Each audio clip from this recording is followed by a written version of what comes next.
And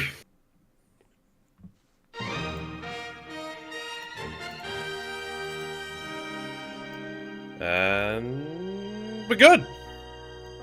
Hello. Are we good? I think we're good.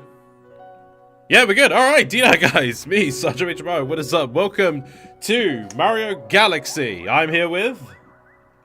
Hello. the Mind I'm Turtle, moderator. apparently.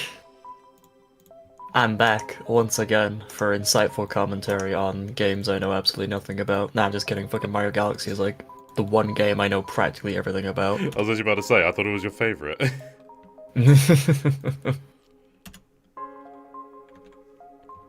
So, yeah. I gotta mute the stream, hold on. There we go, sorry. This is mainly a test. Just to make sure everything's fine, all working good, because I'm on the new Elgato, which should promise 60 FPS streams, but the new Elgato software doesn't have streaming capabilities. So, We ball, boys. We ball. Fuck it, like... yeah. So, this is, so, you know, I'm gonna be doing Galaxy as like a stream stuff, but, you know, this is also a test to, you know, make sure it actually works right. I'm just sending out the tweet. But at least with this, I'll still... with the typical E. I defaulted to @manga writer, but no, your @ is manga artist. Yes. With your birth month, like a plebeian. Shush. You do not need to tell the stream that. You know people will ask why you have the random numbers in your @ I'm just saying. And I could just lie about it, like you always do on the internet. Lying on the internet? Come on, who would do such a thing? People with common sense. Harry says sure, so do you want to go to Three Amigos? Okay, let's do that. Right. You know, probably help to go into Do Not Disturb, just so, you know, Discord notifications don't get... Okay! This is a very rocky start to this, I'll be honest with you, but... It's called the fuck it we ball strategy. What did I make? I made 4 different accounts, and I've only, like, played with one of them for some reason. Why did you do that? I don't know! Why did I do that? You like trying to gather footage for something, or? Maybe? I don't know. I don't remember. I don't remember gathering footage, or anything. Okay, well there we go. Hey Zach, how you doing, fam? Hey Zach, good to see you, mate. Alright. I'll just redo the Yoshi file. Be gone, dinosaur! I mean, I have to make him again because, like, 3D All Stars has no me icons or anything. It is just the main 4 icons. That's it. Damn. You can't do any me's. What the hell, All-Stars? Yeah, that's why a lot of people gave it flack, and that's 0 out of 10, worst game ever. Can't use my me to get my save file. You haven't played All Stars. You haven't played the All Stars version of Galaxy, have you? No, I haven't, because there's nothing, because, you know, I go by the logic of don't fix something that isn't broken. I mean, it's not really broken. I know what else is not broken. The original Wii version, which is perfect. Purist. It is peak Mario. No, I just have good taste. Does that mean you haven't touched Galaxy 2 at all, then? It's like, I appreciate Galaxy 2 for what it tried to do. Right. And I will say, like, on an objective level, the gameplay is better. But it's... the thing it's lacking in is both the story and, like, the presentation overall. But... Because, Yoshi... I don't care. Yoshi doesn't save the fact that, like, the story is very bad. Even for, like, Mario standards. And half of the galaxies, not even half the galaxies, like 3/4 of the galaxies, I would argue, do not even feel like galaxies. Oh They yeah, just because feel like all of the typical Mario galaxies levels in with no one physics. feel like galaxies in their own Yeah, right. but like at least like okay. If Galaxy 2, Hey guys, if flip 75%... switch galaxy, am I right? Well, wait, let me fucking talk. All right, let me talk. If 75% of Galaxy 2 doesn't feel like a galaxy, then 75% of Galaxy 1 does feel like a galaxy. It's that little 25% that doesn't feel like it, which is fine. I can deal with it. But like the rest of it is like super atmospheric. Like even like this opening itself. Look at it. It's so pretty. Look at that sky.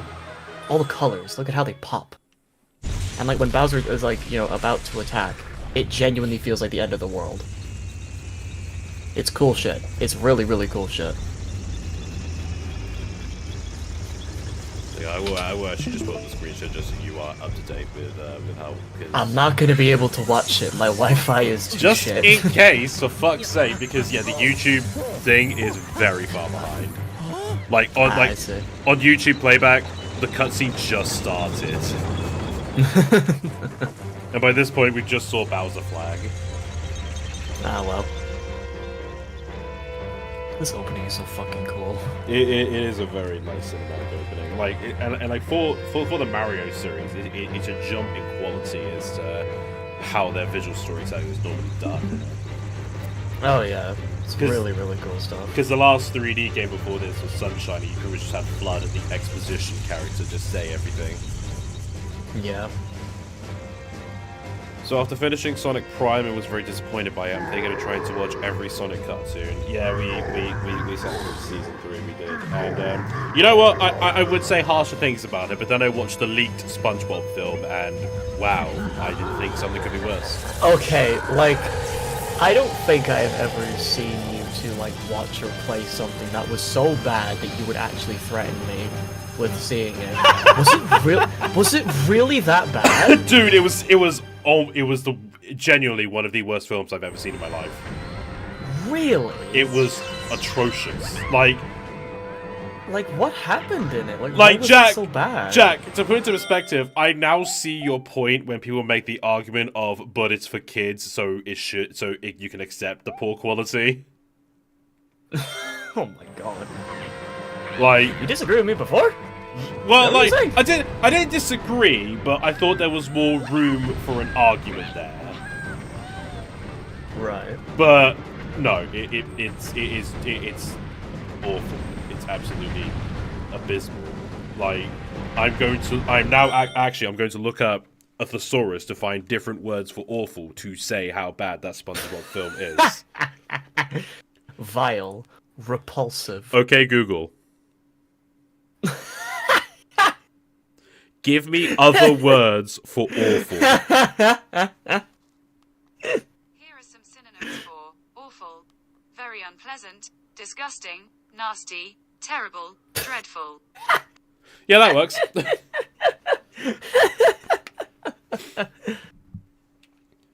Yeah. Oh my god. Genuinely. Like, what happened in the movie? Like, what's the story? What's going on? Like, I can't remember! That's the worst part! You can't. What? It was you so. saw it yesterday! Dude, it was so fucking bad! Like, everything Jesus. blurred into one. Like, some of it, I'm convinced it was a fucking fever dream. That is incredible. Like, oh my god, it was terrible. Like, I thought Sponge on the Run was bad, but now I owe that an apology. I owe Guardians 3 an apology. Like, any other film that I've called bad recently that everyone that everyone heavily disagrees with me on, I owe that film an apology.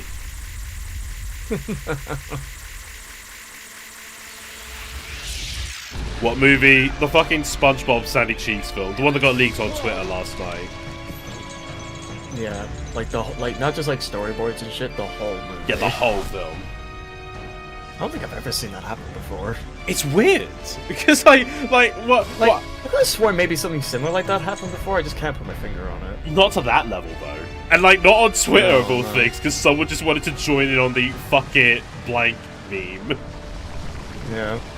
Someone fucking like made a tweak on like fuck it the whole Saiyan saga. And it's, Yeah, like, I saw like that. 2 hours of the Saiyan saga. Someone did it with like Family Guy season 1 and stuff. It was great. Bless Twitter, and its very weird new additions.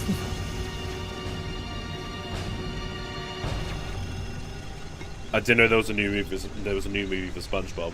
Well, it wasn't out like 2022, and it was meant to come out last year, but they pushed it back to a vague 2024 release, and we heard nothing about it. And then some dude just leaked the entire thing. Like it was meant to be a Netflix film. Netflix funded that. Netflix looked at that and went, "Yeah, we'll give that money." Oh god. Also, I mean, given like Netflix track quality, Kamiko like that. Rip. Mario got fucking sniped. I owe Guardians 3 an apology. You fucking bet that you do. I still haven't seen Guardians 3, so I don't have an opinion on it. You're not missing much. And I'm sure if Henry was here, he'd heavily disagree because he was praising that movie when I asked him about it. Ba-doom, boy! Oh, there it is. Is that you talking shit about my Guardians? So did I ever tell you that I played Galaxy 2 first before playing Galaxy 1? God, you fucking heathen. That's disgusting. Like, of all the times when I was... You are not allowed to talk about video games ever again. How dare you? What do you mean? Galaxy What the 1... hell, bro? Galaxy 1 wasn't Ugh. marketed as much in the UK. Like, I just didn't see it marketed. I saw Galaxy 2 marketed, which is why my mum bought it for me for Christmas. Ugh, call yourself a Mario fan. You didn't even know Galaxy was around until the sequel. Dude, I didn't have access to internet and stuff. Like, I didn't know Sunshine was a thing at all until I watched Sugar Conroy's playthrough on it. Did you ever, like, go to a gaming store with, like, GameStop or Kex or anything like that? Jack, you've been where I lived. Oh, yeah, that's true. You Like- don't have GameStop. There was one game shop. You live in the back ass of nowhere. Exactly. Like, you know, to convince my mum to take me into town to go to a game shop was just unheard of. I had a Nintendo 64 up until 2008 when I got a 360. That's how poor we were. Like, I ain't exaggerating. Oh well. Gotta catch the buddies. Which, you know, these rabbits are here just to, like, for the players get used to the planetary world. I mean, yeah, it's a good introductory level. Oh yeah, like, you know, one thing to praise Nintendo, their introductory levels are just brilliant. I can't really think of, like, any bad introductory level in, like, a Mario game, besides, like, I don't know, Mario Brothers 2, but, like, that game's just shit in general. Wait, are you talking about Lost Levels or I'm talking about New Super Mario Brothers 2. Oh, the 3DS game, the dog shit 3DS game, right? Yeah, that's what I was talking about. Like, I've never played, like, the original NES games, so... Nintendo, please. Okay, Tommy, it's time for us to take away your Nintendo fan license. New Super Mario Bros. 2 is the... And here we're introduced to Best Waifu. Hell yeah. Best Mario Princess, hands down. I'm sorry, you're wrong if you say anything else. I mean, now that I know what you're into... Peach, I can understand, and Daisy, you're basic. What your Nintendo waifu says about you. Peach, Well, like my you're favorite basic. animations Daisy, that, like- you're basic. Rosalina, you're based. You're based. It was like, I saw, like, an animation, like, a very long time ago, where it was, somebody was, like, animating a streamer saying, oh yeah, people who like Rosalina are degenerates, and it's like, oh yeah, I totally agree. The camera zooms out, and it's nothing but, like, a fucking, like, Rosalina memorial on his wall. Yeah. God, do you remember that one fucker who bought all of those Rosalina amiibos because he just hated Rosalina? I do not know. This is when the amiibo craze was at a peak. Also, I'm just gonna give Zach mod license. Want to give away your fucking Nintendo license? yeah, so... I mean, after your GameCube tangent from 64, yeah, you ain't fucking recovering from that, I'll tell you what. That was... Ooh, that was a fucking stream. That was a... Takes were said in that stream. And my god, they were so bad. But yeah, so this The world fucking reverberated when you started talking about the fucking GameCube. Sorry, I hate to interrupt. Fuck the GameCube. But yeah, so it was when the amiibo craze was like starting to peak, and the amiibos were just like becoming very rare because Nintendo does their own shitty stock checks. Yeah. And this guy, I think he was one of the infamous Sonic tubers, but I can't recall his name. But yeah, he basically he bought a bunch of Rosalina amiibos just so other people couldn't have them. To try and send a message to Nintendo that people don't want Rosalina, but because you bought it, it can't, you know, Nintendo care about the sales. I do remember he committed an action and hurt himself in confusion. I do remember. The spirit's there. He a little confused, but he got the spirit. Yeah. I do remember he did. That's in the right place. He did a video about the amiibos, and like it was basically him trying to talk in this fake, like, I'm gonna trigger you, like, kind of voice. Alright, listen up, you fucking idiots.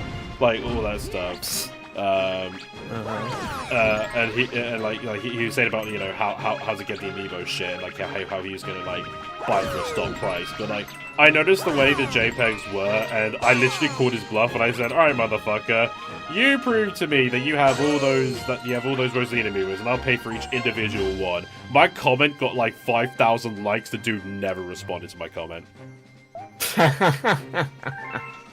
It's like, yeah, fucked. Nothing's better than a fucking comment ratio, like ratioing a YouTuber. That shit's really funny. Yeah. Dude, fucking, you're obviously familiar with the fucking Gerard shit that happened, right? Oh yeah, I've been keeping an eye on Moonheart's videos on that. Yeah, of course you fucking know. You like introduced me to it. His comment section about Super Mario RPG is so fucking funny. It's so funny. It's like, he talks about like a little bit at the opening. He's like, "Oh, we'll have a video." The comments were having none of it. Yeah, I saw. They boosted him. Holy fuck! Like I tend to They keep beat some. him fucking black and blue. I tend to keep some YouTube drama out of my video. I'm not kidding. I don't. But it's like basically in that video he went, yeah, hey guys, so some stuff has happened. I hope you can forgive me, and we can move on from it. Anyway, onto the video. And like in his fucking end card, he recommended the video, his response, where he basically threatens Carl and Munahar. Like, what the fuck? Absolute audacity of this guy. My god. You are a mod, Zach. Do not abuse your power. I mean, speaking of YouTube drama, that actually like ended up quite positive. Verbal Ace responded to the stuff that was going down. He apologized. He didn't really need to apologize. Like the big claim that like everybody was making is like, oh, you had like a fucking minor like animate something, you know, it's a little bit not safe for work. Verbal Ace basically came out and said that isn't. He basically went like, that's not true. Yeah, that's just straight up incorrect. The claims of it being a minor, I knew were far-fetched. Like that stuff, because I'm pretty sure with the team that Verbal Ace has worked with, I'm almost definite that even he would know better to work with a minor on something as sexual as that. Yeah, like the guy's like done. He's like paid animators who worked on like Animaniacs to do his like his beatbox battles. So like the guy clearly knows what he's doing. Yeah. But yeah, like that was like the big thing that like really irked me, I guess, when Twitter like caught wind of it, because like I knew who Verbal Ace was before all this drama went down, and I gotta say, out of like all the YouTubers I've seen, he's probably one of the most genuine YouTubers I've ever like had the pleasure of watching. He seems like a really, really chill guy. I knew who he was. He loves what he's doing. I knew who he was well, but like the problem is, I just don't see the appeal of the beatbox battle shit. I just don't see the appeal of it. The guy can just beatbox really well. I know. Yeah, he does. Yeah, he does beatbox. Like I went, you know. That's the whole appeal. I, you know, not many people know about this, but when I was a teenager, I went through a beatbox phase in secondary school. Like a friend of mine got me into it, and I beatboxed a lot. But like it's just the beatbox battles I don't get. Like, you know, why is Batman beatboxing against fucking Black Panther? Why is Sonic beatboxing against Mario? Why is the Joker beatboxing against Pennywise? It's just those mashups that I just don't like. Why are they having a beatbox battle? Like, that is just the weird part I don't get. I mean, that's probably why it was successful. It was just so weird. People are like, this isn't real, and like they watch it, it's like, huh, this beatbox is actually pretty solid. Yeah. I always found the memes of it to be really funny as well. Oh yeah, like Verbal Ace just seems like it. I like Verbal Ace. I like him. I feel like he's cringy, but he embraces his own cringe. And I respect that about him. I respect it. He loves what he's doing. I genuinely wonder how he felt about all of the memes about his music video. He's fine with it. Like, he's done the whole thing with, like, when his whole thing with, oh, what was it? His Tetris beatbox, like, got viral, right? He made, like, a whole video just going, like, oh, how do you actually do it? And he fucking... Because everybody's going, like, oh, he's just constantly saying bruh when he's, like, beatboxing. He made a video showing, like, oh, here's the lyrics to, like, the beatbox, and it's just nothing but bruh. So I was like, it's like, okay, he's in on it. I respect that. Like, okay, he's got a good spirit. He's in on the joke. You could tell that wasn't a minor animating it. Not saying young ones can't be talented, but that was for sure not a minor. Yeah, no. Oh yeah. Also, no disrespect to the animator. It's very nicely done. I just don't think it's 50 grand's worth. Whoever animated that, I hope you're living the high life. Oh yeah, like, I hope you're doing well, buddy. At the end of the day, for that one music video, they made way more than any minimum wage worker makes in 2 years. Yeah.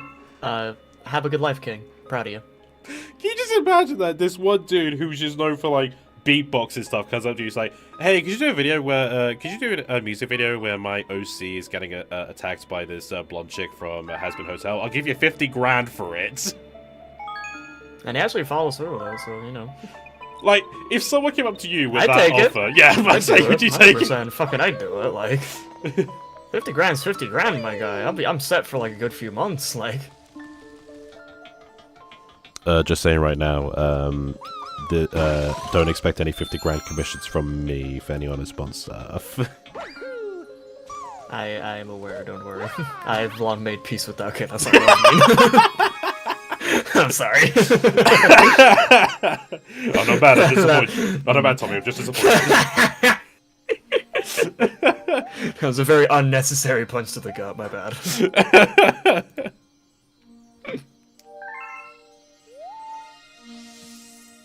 But yeah, I'm glad that Verbal Ace is, you know, he hasn't been cancelled, and I wish him the best.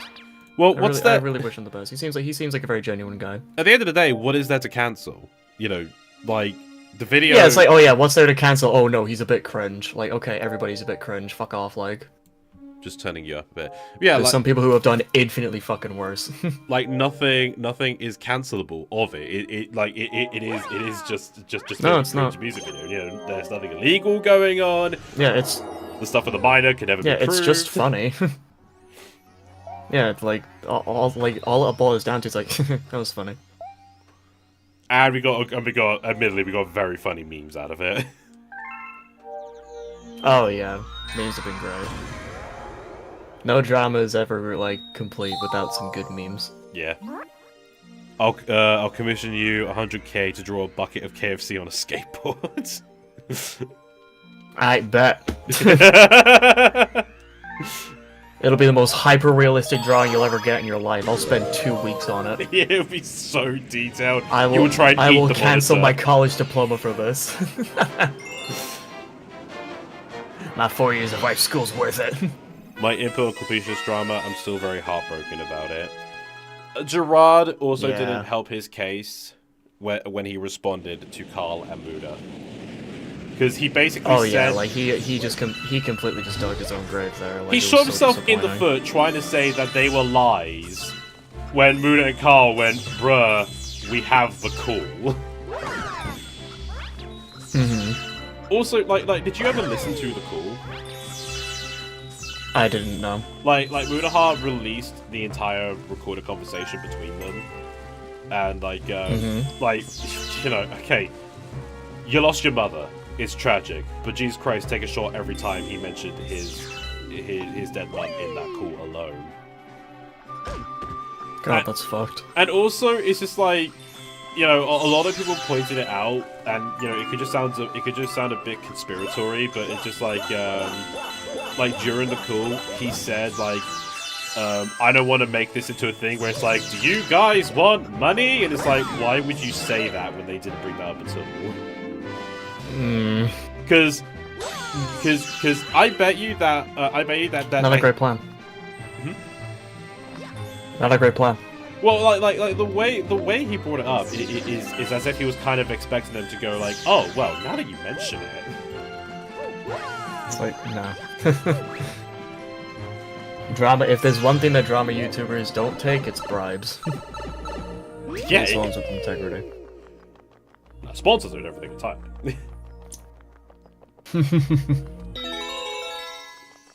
Yeah, Carl did upload a video recently where like this one lawyer channel, I guess, did a whole video about why he was wrong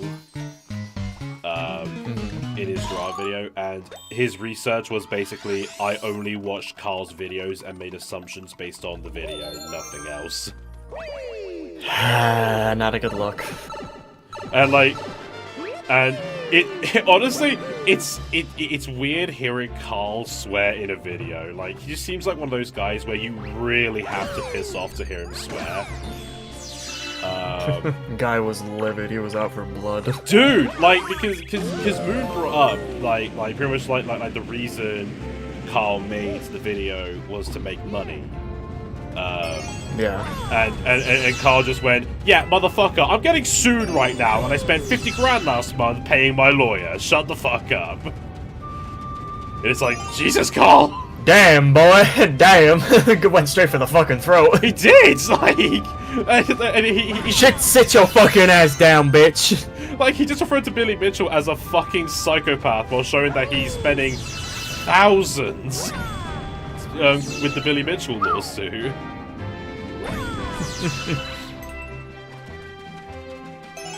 You know, Billy Mitchell stuff is just fucking hell.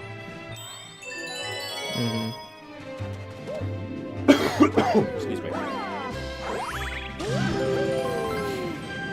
You know, one upside to Galaxy on Switch is that there is a button to spin, so if you don't like shaking your Joy-Cons, you can just press a button. I would like to say that if you don't like to shape the Joy-Con to spin, you don't deserve the power-up. But what if you... Spin that fucking Joy-Con. But what if you're playing on the Pro Controller? You're a coward. Play it as it's supposed to. Mario Galaxy's main fucking thing that made it so good was motion controls. Okay, Jack, when was the last time you played with the Joy-Cons? When was the last time I played with the Joy-Con? Like, bro, I played ARMS with the fucking Joy-Cons. Ew! ARMS is fucking sick! What are you talking about? Fucking love the motion controls in ARMS. I didn't realize you were so lost in this world. Brother, my god, I'm sorry that you can't appreciate ARMS. My fucking goodness. ARMS is not that good. It's fucking great! It's I not. love that shit. It's just them I didn't know you trying could to spin against just... the boulders, that's cool. It's them trying... You what? I didn't know you could spin against the boulders, that's cool. Man, for someone whose favorite game this is, you sure know a lot about it. Doesn't know one thing, wow, fake fan. It's like one of the most... Did you never think the red spots, like, were there for a reason? That is how they're aesthetically pleasing. Because it's how you beat Bowser in the second fight. You have to hit the spot that his face is there, similar to those boulders. Oh, that's foreshadowing. That's cool. Manga was all Galaxy play gets cooler every Skyward time I Sword think with the about Pro it. Controller. Play Skyward Sword with Joy-Cons, you cowards. Because yeah, they did add a button mode for Skyward Sword, where you just use the analog stick to face directions if you don't want to swing your arms like a jackass. You know, also handy for when you're playing on the go, where you can't swing the Joy-Cons. skill issue, I'm sorry. I hate to be the one to break it to you. So when you're playing in handheld mode, where motion controls are basically disabled, and you have to press a button to spin, that's a skill issue, is it? Yep. So Attach Switch... those Joy-Cons and fucking spin. Okay, what if I'm playing on Switch Lite? Put it on your Bro, using Switch Lite, you're privileged. Okay, what if it's a kid whose parent buys them a Switch Lite? Congratulations, that kid is privileged. Fucking hell. I will stand on this hill. If the game is originally motion controls, you use the motion controls. Play the game as it's supposed to be played.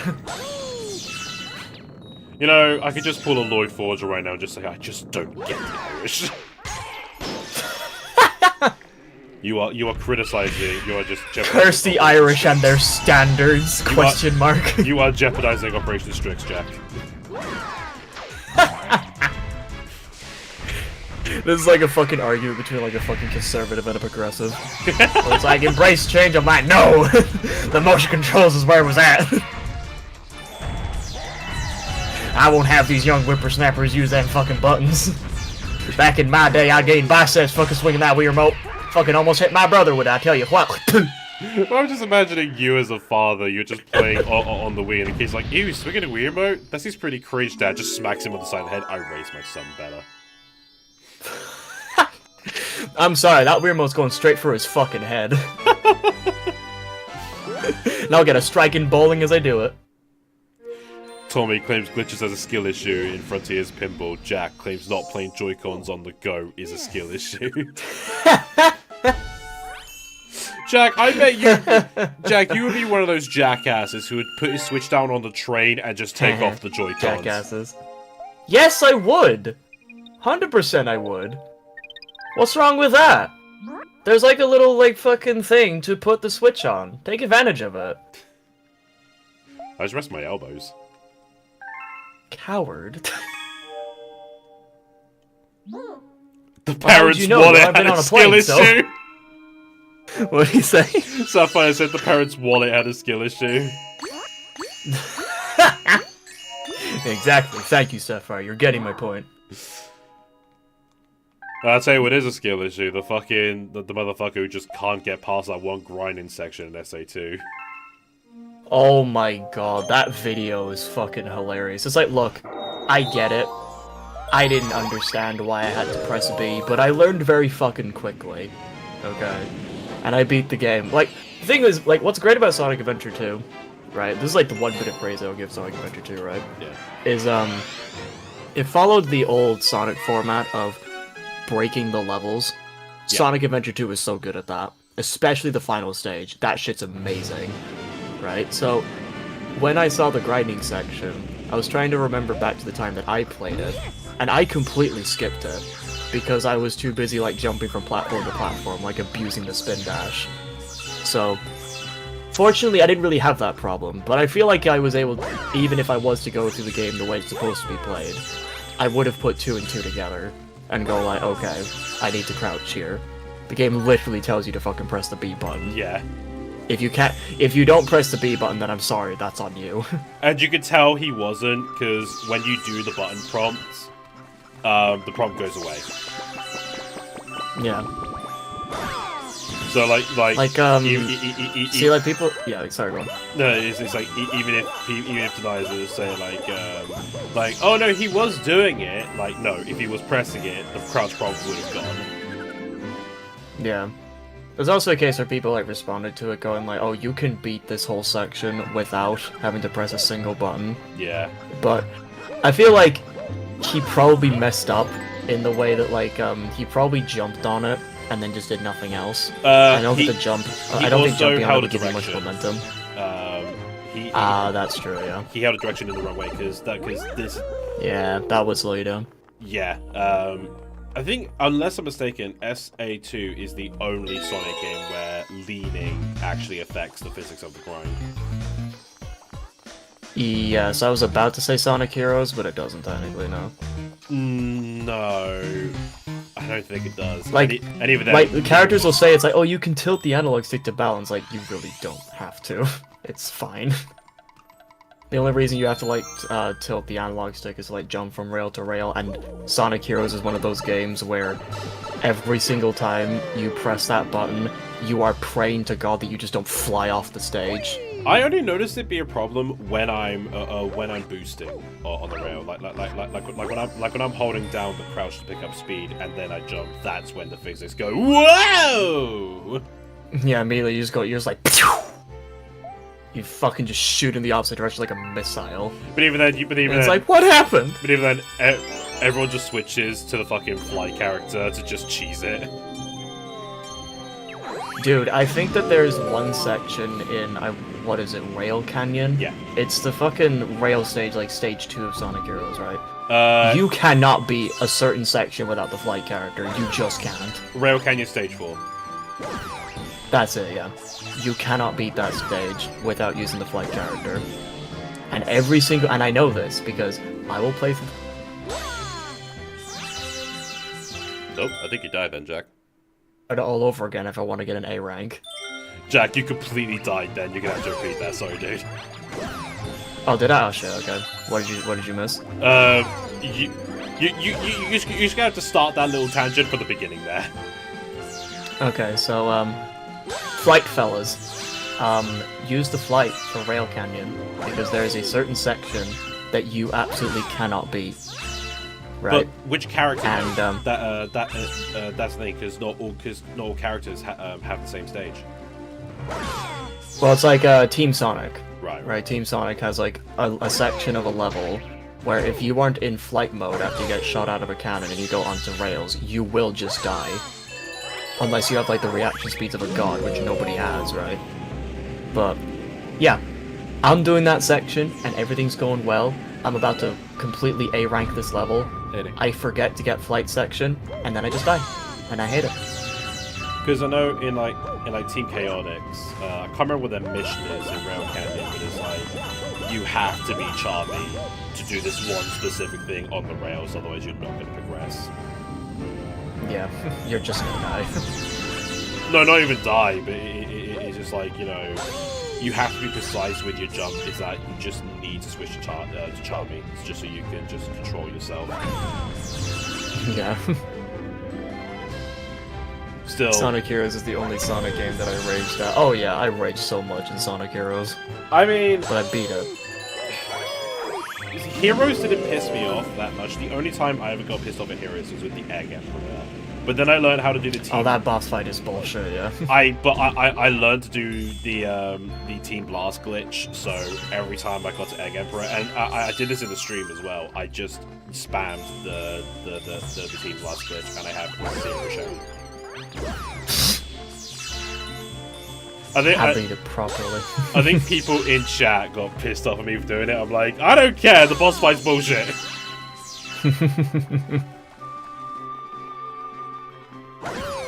I'm well aware I have more than enough star bits, but hashtag no star bit left behind. Gotta always be a little bit extra. Also, I like to complete the launch star trails. I'm quite OCD like that. Don't judge me. Any early game developers, this is how you do it. Make your level design as OCD as possible. Yeah, so OCD people will be desperate to beat it. This is how you pad out your game time. Have something that the player needs to do multiple times to complete something that has no consequences whatsoever, but they'll have to do it because it will torture them if they don't. Yep. I mean, it's working for me. Coward take his health down like a real man. Hey, I take his health down with Team Blast.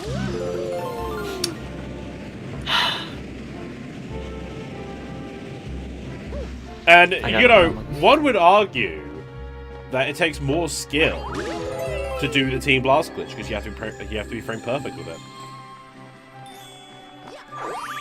Or, really hear me out here, you play the game by its own fucking rules. Or, now you can hear me out. You fuck off. Argument ruined. Career over. Destroyed. Roasted. Get wrecked, bitch. Damn, you make a fine argument. Sorry to interject, but I had sexual intercourse with your mother last night. Good argument there, sir, but I'll have you know that I made myself into the Chad Wojak, and you are the Soy Wojak. What was that thing I saw? It's like, Just go to the center of the level. You've been there for like 10 minutes. I've now completed all the trails, okay? Oh, fucking goodness. Oh, now you can hear me out, get good. The finest advice for gamers. Okay, do you ever, like, do you ever look The at... only way to beat a game is to turn the console off. Oh, no, someone did a fucking, video, which was just Play so... the game with that. Big thing. You outplay the game with that. Big thing. Someone did a fucking, like meme where it's like, the secret way to beat a blue shell, and it's just like them going on Wee Rainbow Road. A blue shell's about to hit them, but then the game stops, and because they removed the game cartridge. Do you ever see like a game playthrough where you just see them playing the game so wrong that you just get so pissed because you know that's not the right way to do the thing that they're doing? Dean Takahashi with Cuphead. Okay. I played games for 20 years, my fucking ass. You have wasted those 20 years, my kind sir. I'm sorry. Did you ever see Eventually, his like, response? if you play games like that, yeah, it was like, if you ever play games like that after 20 years, I'm sorry, there's a sign from God from saying you should just give up. This field is not for you. I just love how he Okay. had the balls to pull the race card in that. It's like, no, you just suck. Fuck off. Literally no one cares, yeah. Nobody gives a shit. If anything, I was gonna say something really fucking racist there, but I stopped myself. Yeah, Jack, my channel, not your channel. Like, if you want to get Sorry. if I you want to can't get say cancelled, that. do it on your own channel, but don't do it on mine. Wow, some friend you turned out to be. Hey, Can't even match your authentic self. hey, I'm your friend until you get cancelled, in which case I have some monetization to defend. Ah, of course, the monetization that you still don't have, but fair enough. They don't know that! Cause you're gonna make me look like a fool in front of my fans! All 6 of them. Great to have you guys here, in all seriousness. Yeah, y'all are great. But Sonic, like playthroughs of Sonic 06. Thanks, Eddie, I can say it on yours. Eddie, go live. I want to cancel you right now.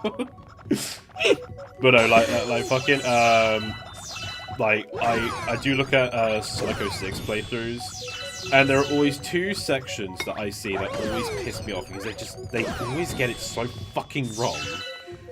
The snowboarding segment in White Acropolis and the first Mephiles boss fight. Because with the snowboarding segment, people always know how janky Sonic is, and they would just say like, you know, it's like, wow, look at this game! Sega don't know how to make games, all that stuff. But if you just hold forward, you can then, and you know, just you know, twitch your thumb to the directions. You won't have any direction problems at all.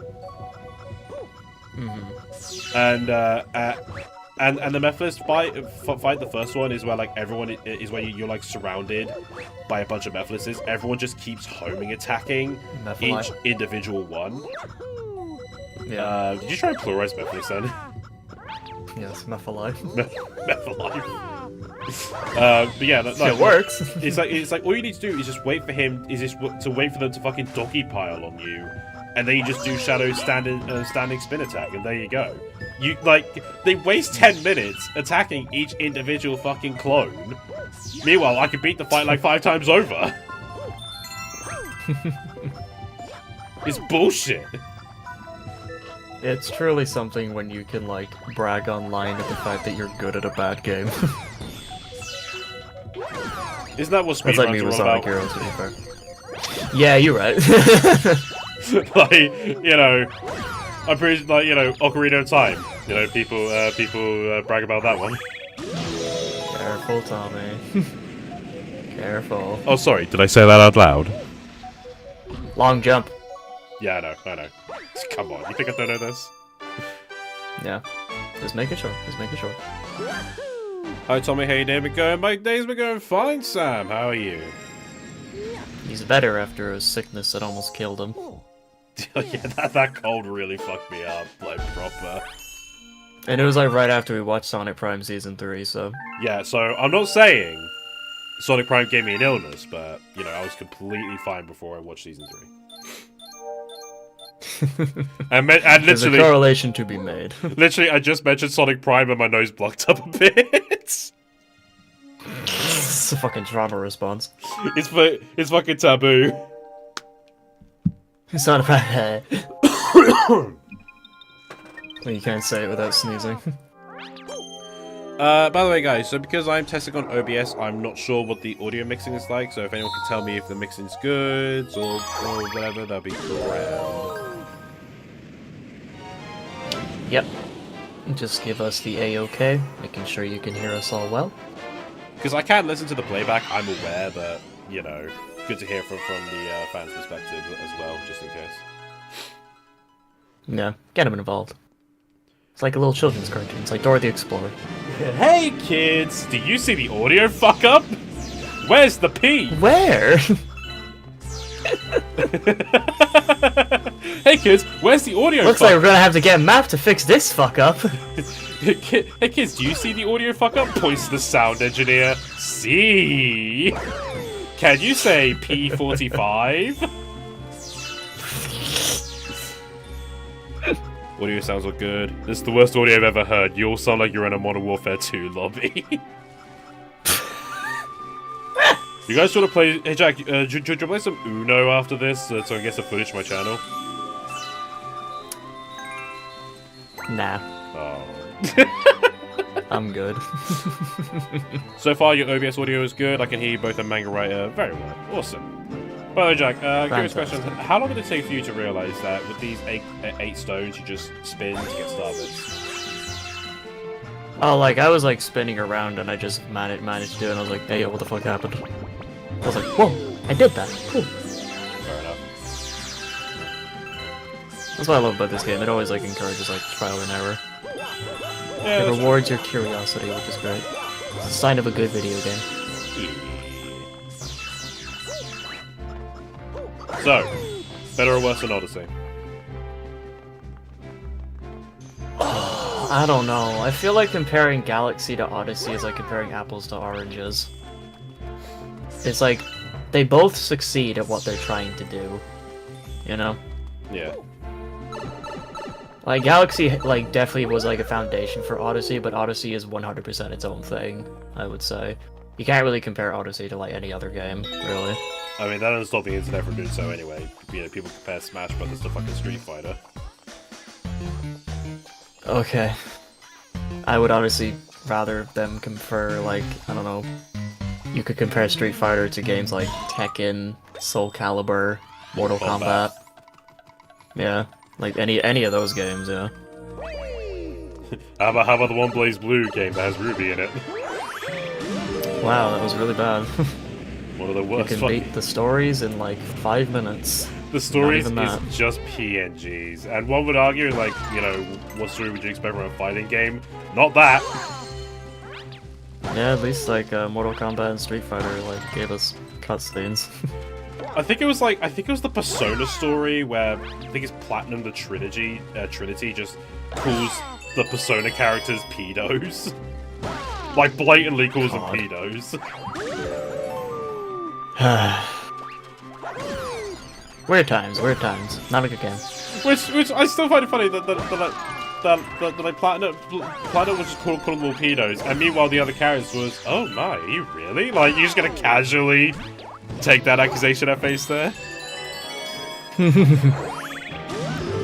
Also, Tommy, a few months ago you did a commission drawing of Dennis the Menace, both UK and US. I say that drawing is really good, and I say Dennis will murder US by staring. So that was like that was a short. I only. What the hell is Sam on about?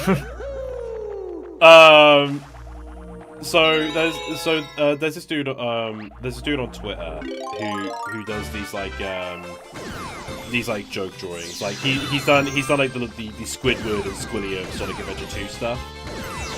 Yeah, And I commissioned him to do a Sonic Adventure 2 thing, but with Dennis the Menace, both UK and US versions, because there are 2 different versions. I don't know if you know about that, Jack. Yeah, I'm aware of it, yeah. Yeah, I did that commission because it was like a running joke between well, I say running joke. The idea was there at the time because I showed Eddie and Sam the UK version of Dennis the Menace because they didn't know that was a thing. They just knew their version, and you know they concluded that UK Dennis would beat the shit out of US Dennis. So I thought it'd be really funny to get that commission done. And when the artist did the tweet, his tweet fucking blew up. Nice. And like I said he could make the tweet. Like I encouraged him to do the tweet, and I was like, yeah, you got a lot of views now. I hope you got some commissions out of it, mate. I just made your career. You're welcome. I mean, his career was already great because of the Squidward stuff he did. I do want to commission him again, but I just can't think of any ideas for good meme commissions.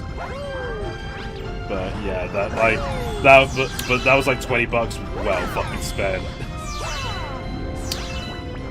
Zach, do you want to run that by me again? Sunshine greater than odd. I can remove your mod status. Take away his mod privilege. Yeah, take away his mod privileges. Nah, fuck that. Nah, I'm sorry. That is a right revoking take right there, honestly. That is cool. Smell it from here. Zach, you just got mod privileged, alright? Like, I could easily take it away and stick up my fingers. I could just snap my fingers and change everything.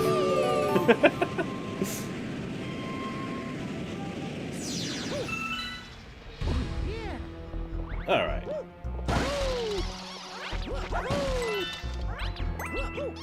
Oh, I always love these guys.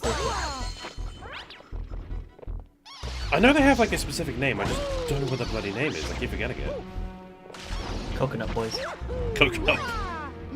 Is that B-O-I by any chance? Yeah. Holden. I always thought those were melons when I was a kid. Holden Dempsey says, "Yo, here for the stream. Well, good." Yeah, it was good, fam. Also, they do turn into watermelons if you max out your Starbursts. Ah, okay. So you yeah, won't that's why I far always off. thought they were melons. You just needed to get all the Starbursts. I remember I was stuck on this for like the longest time, and then out of a fit of frustration, I swung the remote and like put the deflected the coconut back to him. I was like, "Oh, so that's how you do it." That must have been a fucking facepalm mode for you. I was like, I played this game when I was like fucking 10 or something, so I was like super new to video games at this point, right? Like I was stupid as fuck when it came to like game mechanics and like puzzles and shit. Shut up. And got better. Took you a bit. Beats me at a few games of Master Duel and thinks he's already better than me. Anyways, Buzz, I was on TV.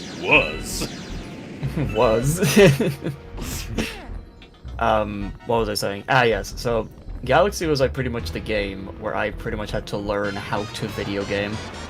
So, a lot of good lessons were learned when I played Mario for the first time. Like, my first playthrough of Galaxy took me about 4 to 6 months, and I couldn't beat the final boss because the game disconnected.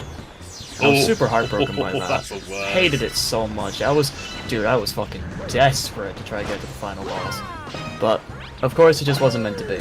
So, fast forward a few months, we got a new copy of Galaxy, and instead of taking me 4 to 6 months, it took me 4 days to do it. I marathoned that fucking game, and I beat the final boss like it was nothing. Okay, but seriously, is that a rule now for being a moderator? You won't allow share hot take? Dude, I'm joking. Relax. Yeah, nah. The hotter the take, the more mod privileges you have. Come on, do you really think I'm that fucking petty? Don't answer that. What'd I just say? I can take you away your mod status, Jack! I didn't say anything. You were going to, you were thinking it. I can read your mind. I'll fucking on your forger in this bitch. Waku waku, motherfucker. Waku waku.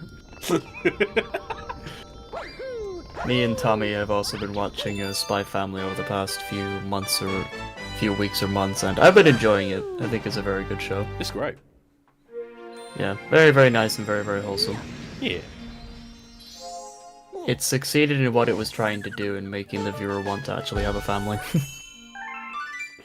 And there was one scene in there that you admitted you nearly teared up at.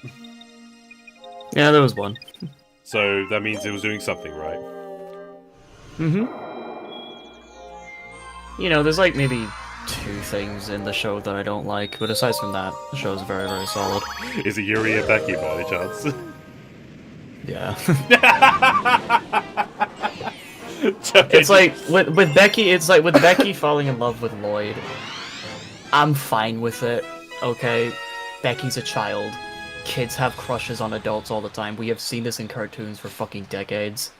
Okay, it's always been a thing, right? So I'm not gonna go around and say like, oh my god, this is problematic. It's literally been around since the fucking dawn of time. Okay, that's fine. But it's Yuri. I don't like Yuri. He's just very annoying. You know what? And I don't find him. I don't find his. I think I laughed at like one joke that he was going on about, but that was because it was a fucking quick cut in the animation, and that was it. That's why I thought it was funny. It was like one of those like perfectly cut screams moments. So but aside from that, like, like a memory that I have of us watching Spy Family was we were getting on great with the stuff. I heard Yuri's voice and I just went, "Oh come on!" Yeah, he literally did. It was like I was like, you know what? I'm good. I'm not watching any more Spy Family tonight. I'm done. Yeah, Fuck no, this. so the episode started. Like the episode started. And like you know, like these characters were walking to the door. We were like on our 4th episode in for the night or something, I believe. And just like Yuri was there, and you went, I'm not doing this tonight. For the people who don't know, do you want to explain who Yuri is and why he's the worst character of the goddamn show? Okay, so basically, Yuri is Yours, the main woman of the series' brother, and he is a full-on fucking siscon. Like that infamous anime trope that very few people like, rightfully so. Very few. Is yeah, he's not a fun character to be around, to be honest. He doesn't have much going for him besides being, I'm in love with my sister. So, because like, I'm annoyed with Yuri, because like, if he wasn't just that, he's like an interesting character. Because he works for an organization that is like, against Lloyd. So, it's interesting, it'd be cool if we saw more of that. But every single time we see Yuri being cool, it is always ruined with, I'm doing this for my sister! Yeah. Like, it's just, I'm not a fan. I said this to Jack when Yuri first appeared, and I know I did say this to you too yesterday, Jack, but I'm just being for the audience. That like, when Yuri first appeared, I did say to Jack, I said, I was very worried about, like, when I was writing Ryuna and Sapphire's relationship, that, like, Ryuna would come off as, like, you know, creepy. Or, like, you know, I was worried that my lines would come off as possibly incestuous. And Jack said to me, he said, of all the times I spent proofreading Honest Bonds, not once did I ever think that Ryuna wanted to fuck Sapphire. And I'm like, okay, guess I'm doing something good then. He's not paraphrasing, by the way. That was my direct words. Yeah, literally was his direct fucking words. Never got that vibe whatsoever. So hey, if you want a wholesome, like, fucking sibling book, then go buy Honest Bonds. Your Jack will be in the post tomorrow. You will be, yeah, fucking better. What should I do to market this book? The shit you do to mark. Excuse me? Oh yeah, no, don't worry, Tommy. I'll definitely shout out your book in my video. Never does. But you see, I've yet to make videos in a while. What was that video you did about? Shut up. Shut up. I'm just saying. Shut the fuck up. Just saying. Shut the fuck up. That was a video. Could have easily put it there. I heard the word Yuri and thought the conversation was taking a completely wild turn. No. Yuri is also a common name in Japan, I have noticed. Oh, is it? And in anime as well. I mean, there's Yuri on Ice, I can't think. but that's about gay men. And there's Yuri Lowenthal for Tales of Vesperia, and he's a dude. And it also means lesbians, you know. Maybe that's why it's popular. They call something Yuri Japan to market the pervs. But it's like, oh no, it's about men! Well, we got your money now, fucker. Rubbing their hands together like, you fucking got him. We're gonna come money. Yes. I thought you were talking about Ninjaga for a moment because I thought you said Lloyd. Yeah, Lloyd is Twilight in Spy Family. Yeah, it's spelled L-O-I-D in Spy Family, not L-L-Y. I don't even know. Not even gonna fucking try to pronounce his fucking name, but whatever. You know what I mean. Jack, you're an artist, not a writer. It's okay. Exactly. I was born to draw, not spell.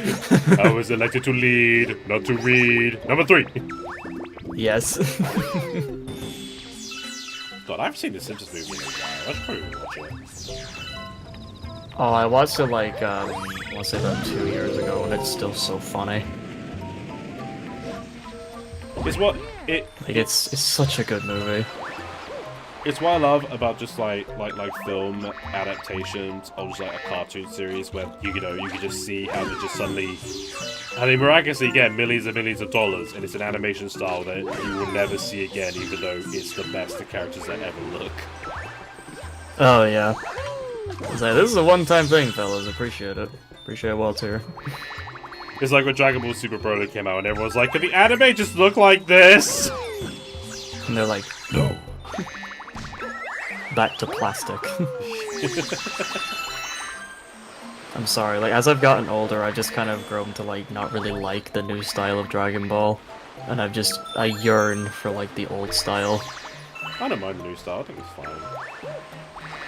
It's like, it's passable, but, like, in comparison to, like, the OG stuff, it just doesn't hit the same. I'll admit the colours are more washed out in the new style. Yeah, that's why I like it. And it's also like Goku and Vegeta, they're more pudgy. No, I mean, in the new style, the colours aren't as vibrant, like, you know. Oh yeah, no, they're not, no. They're like very, very basic. Yeah, flat. Yeah, very flat colors. The OG stuff is like, oh, this is so nice on the eyes. Well, it's cell shading, isn't it? Yeah, it is cell shading, yeah. I mean, like, the new style is cell shaded as well, but it's like, you know. I just find it funny that no matter what, no matter whatever DVD release you get of Dragon Ball Z, they will never get it right. There's always something wrong with the DVD release. You know, the colours will be washed out. It's now a rite of passage. You know, the colours will be washed out, enforced into a 16:9 ratio. Like, nothing ever goes right with that stuff. Yeah. Speaking of movies based off shows, I finally got to see Dragon Ball Super Superhero, and I really liked it. I thought Superhero was alright. I'm just kind of done with modern Dragon Ball, to be honest with you guys. That's fair. I saw it, I'm like, okay, yeah, I see why this was successful. But it's like, aside from that, I'm like, eh. I could take it or leave it, to be honest. I mean, Super Broly is still peak. Yeah, fight scene's really fucking good. And the, like, development of Broly's, like, he's cool. He's nice. Well, it's good to have a Broly that isn't shit. It's just a backstory. I mean, Broly isn't shit. He's fine. Kakarot like, for a cried Saiyan for 3 villain, hours, he's fine. traumatizing my son! I've heard of worse motivations. I mean, do you know fucking why Beerus wanted to destroy the world in Battle of Gods? Yes, but Broly was meant to be cool. Stupid Dragon Ball motivations have always been a thing. Yeah, but Broly... It's no different. Broly was cool, and Beerus isn't really cool, as cool as Broly. Beerus is, but like, during Battle of Gods, he's supposed to be, like, super fucking intimidating. Like, he took out Super Saiyan 3 with barely a touch. So when he's coming around to, like, the planet and shit, you're always, like, in this tense state where it's like, okay, literally anything is gonna set this guy off. So that's why, like, Vegeta's, like, always so tense and stuff. So when I was like, oh, he doesn't get a pudding, he's like, that's it, I'm mad. I'm like, oh, okay, fuck. But Vegeta sang the bingo song. Broly's backstory in Super was awesome. What do you mean? No. I'm talking about Broly, the legendary Super Saiyan from Z. That backstory. Like, Broly, like, this is the thing I'll give, like, legendary Super Saiyan Broly, is that, like, he pretty much pioneered the Kamehameha doesn't do shit. Yeah. Like, I'm sorry. No matter how bad the film is with age, because I saw it recently with Henry and it was kind of like, eh. That scene where Goku does like a full-blown Kamehameha in his face and he just walks straight through it like nothing happened. I'm sorry, that shit's fucking cool. That shit will forever, like, fucking scratch that fucking monkey part of my brain. I love it. Ha, monkey, say it. Let's see what it did there. Whoops. There you go. Gotta get this one. I gotta look into getting a soundboard.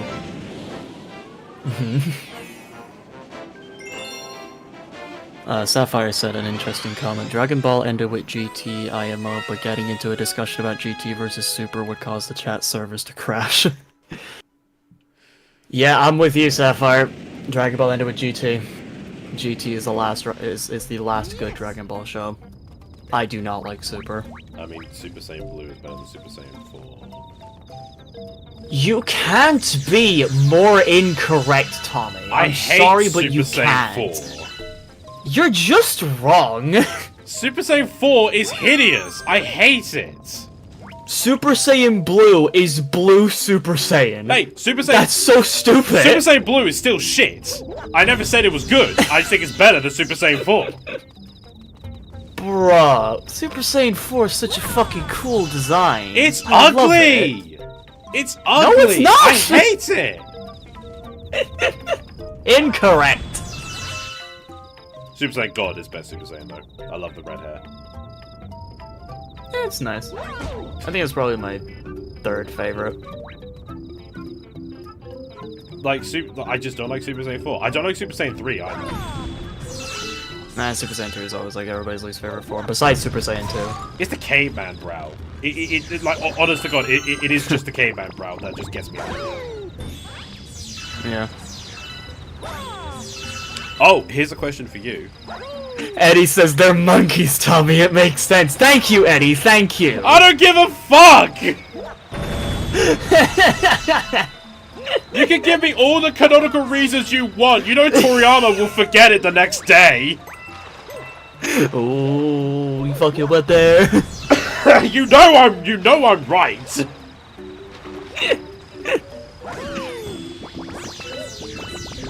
Anyway. Sapphire's not pleased with the fact that you don't like Super Saiyan 4. Does our friendship mean nothing to you? I hate Super Saiyan 4. It's hideous. And Super Saiyan 4 Gogeta is also the worst. He's also the second worst fusion. Which one, sorry? Super Saiyan 4 Gogeta is the second worst fusion of all Dragon Ball. Are you trying to outdo your fucking Mario 64 stream with bad takes? Hey! I said second worst. I honestly think Gotenks is the worst fusion. Oh, Gotenks, like, both thematically and design-wise, is the most worthless fusion. The hair. He adds nothing to the story. The hair is hideous. He adds absolutely nothing, yeah. I'll concede with that. Super Saiyan 4 fucking Gogeta, though, that shit's fucking amazing. That shit's peak. Here's an interesting question for you, Jack. What's up? Vegito or Gogeta? See, this is the problem, right? Gogeta back in the day was his own thing. He's more Goku than Vegeta. Right. And Vegito has more Vegeta than Goku, which makes him, like, more confident and stuff like that, right? But Gogeta has just adapted the whole personality of Vegito. So the two are basically like the exact same character. So I give it to Vegito. I'd give it to Vegito. Vegito has the better design of the two. Yeah, I can concede with that. It's like Vegeta has a more natural gi to him, and Gogeta just has has that weird like jacket. I was never a fan of the jacket. It's a weird. I'm not gonna lie, design. the jacket's kind of like eh. It looks like a tumor's growing on it. Yeah, like it's like because Gotenks has it as well. Like it's a jacket, something that Fusion Dance has. Like if you Fusion Dance, you have to have a black jacket. You have to have the cancer jacket. Also, how do you feel about? Yeah, I give it to Fusion. Kefla. I never got that far into Super, so I don't know who the fuck that is. It's a fusion of Khalifa and Kale. Which people only remember Kale because she kind of looks like a Broly. Like, that's it. Is that who and who? Never mind. It's like, look, no, I'm just, like, I'm kidding. I saw, like, the designs of them, and I'm just like, okay, I'm sorry, power scaling in Dragon Ball means nothing. Leave his drip alone, he bullin'. I'm sorry, bro, it's just not a good look. Like, everything else is fine. If he was shirtless, I wouldn't give a shit. That's fine. Rock the pants, my guy, but it's that jacket. That jacket just don't do anything for me. Ultra Instinct Not is gonna lie, both brother, not gonna lie. best and worst transformation in the series, in my opinion. The concept is perfect for Dragon Ball, but in execution is almost meaningless. It's more. I agree. It's meaningless when Ultra Instinct was meant to be forms perfected, but then new forms just came out in the manga anyway. Like Ultra Ego. Yeah, like fucking Goku gets a stand at some point, like. Goku. Okay, no. So in order, Vegeta gets Ultra Ego, which apparently is more powerful than Ultra Instinct. But then Goku just magically gets a stand. Still gets his ass kicked. Almost the next chapter after, and is more powerful than Ultra Ego. And then I'm sorry, like I've stopped caring about Super Saiyan transformations like after Super Saiyan 4. And then Black Frieza became a thing. And I don't know. Yes, Frieza with the N-word pass. He can say monkey with the hard R. Hard M. Hard M. Hard Y. Capital M. Oh no! He was calling the monkeys with like fucking OMNKE. Now he can add the Y at the end of it. Oh no, let's be honest. Like Zed Frieza would have. Hello, monkeys. Like Zed Frieza would have absolutely hard-r'd every chance.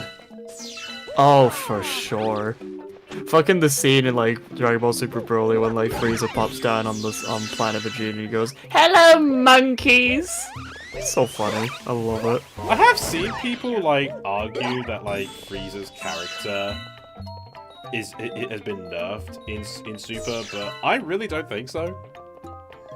I think it's the complete opposite. Because you know, Frieza knows that he's not the top anymore, and he's comfortable in that position in a way. Like he has been humbled. I just don't like the fact that they brought back. I just don't like the fact that they humbled Frieza. Frieza's not a character that should be humbled. I like it. I don't. I'm sorry. Because I think this is the fucker who literally genocided the Saiyans. He's dead to me. Well, no, he's still genocides. He's just, you know, he has more personality now instead of just Space Napoleon Hitler. That was all he needed, Tommy! We don't need complexity for fucking Space Hitler! But now he wants to... Space Hitler was fine when he was just Hitler! But now he wants to grow taller by 5 centimeters. Fuck off! The Frieza I knew wouldn't give a shit. He would just beat everybody else down to his height. And then claim that he's tall, and dare you to do something about it with all your fucking teeth missing. I'm sorry, Frieza's fucking nerfed. I won't allow this fucking, assassination of Frieza's character to be fucking fine. Nah, I disagree. Spot the writer and spot the artist in these arguments. Fuck you. I understand good simplistic writing, and Space Hitler was fine when he was just Space Hitler. There was nothing needed to, like, add to his character. He was fine. As you can see, I get very fucking passionate about Dragon Ball. Yeah, for someone who has not watched it since Super, you are surprisingly passionate. Yeah, because I still know about it, because I've seen that show like so many fucking times. I've watched Goku's Super Saiyan transformation so much; it's an integral part of my childhood. I did actually rewatch the... Should we make this a highlight? Yeah, Zach, go for it. I did actually... Don't call it Space Hitler though. You'll get a strike. I mean, if he wants to censor it on his channel, that's his cool. You know, if I make it to a highlight, I ain't censoring shit. I'll censor slurs, but I won't censor the truth. Yeah. Yes, thank you, Sapphire. They fucking explained it perfectly. Frieza should not have returned. I do not need comedic relief with literally Space Hitler. Thank you, Sapphire. Thank you. You perfectly summed it up. I will say, like, I was gonna go on a rant about YouTubers then, but I want to finish my point about Super Saiyans before you interrupted me again. My bad. Yeah, bad indeed. That like it's like the first Super Saiyan transformation. Eddie, I will time you out if you keep that shit up. I swear to God. Oh come on, that's funny. No Fortnite in my chat. Come on, that's funny. But it's like, you know, the first Super Saiyan transformation, and I'm basing my opinion on the Kai version, for the record. But like, when you see the pure emotion from Goku as he tries to hold, try to hold back, he pretty much lets his rage consume him as he becomes the legendary Super Saiyan. Like, he promises to make Frieza suffer and, you know, tells Gohan to leave and stuff. Like, back then, that shit would have been incredible for kids. And now, given all the Super Saiyan transformations we have, with the exception of a few, and when I say that, I'm mainly referring to Gohan Super Saiyan 2 and Goku Super Saiyan 3, it just makes Super Saiyan 1 just feel nothing now, you know? Yeah. Like, I would say that, like, I'd say that the last very good Dragon Ball transformation was Gohan going Super Saiyan 2. You didn't like 3? Because I feel like that was... Nah, 3 is just kind of like, you know. It's fucking Goku, of course he's gonna get a new form.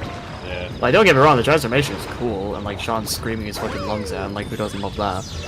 But I would say that, like, from a storytelling perspective, Super Saiyan 2 Gohan was where, like, we had the last great Super Saiyan transformation. Yeah. That shit was really good. And then every other transformation is like, here's a new filter on a character. It's like, okay, great. Goten sneezes and fucking turns into a Super Saiyan. Also, with all of these transformations, why do the Saiyans need to be in their base forms now? I don't know, because they tried to like solve that stuff in the Cell Saga when Goku was like training Gohan, going, "Hey, we need to make Super Saiyan as natural as breathing," and they succeeded. So I don't know why they just do that from now on. I guess it's because, like, you know, we have to keep the iconic designs at the base form, because let's be honest, Goku's hairstyle is iconic. I mean, yeah, but just give him the normal hairstyle while in the blonde. That would look weird. I mean, you say that, but when he's God, it's in his normal hairstyle. Yeah, but that's red. That's fine. Yellow, eh. He does rock the red.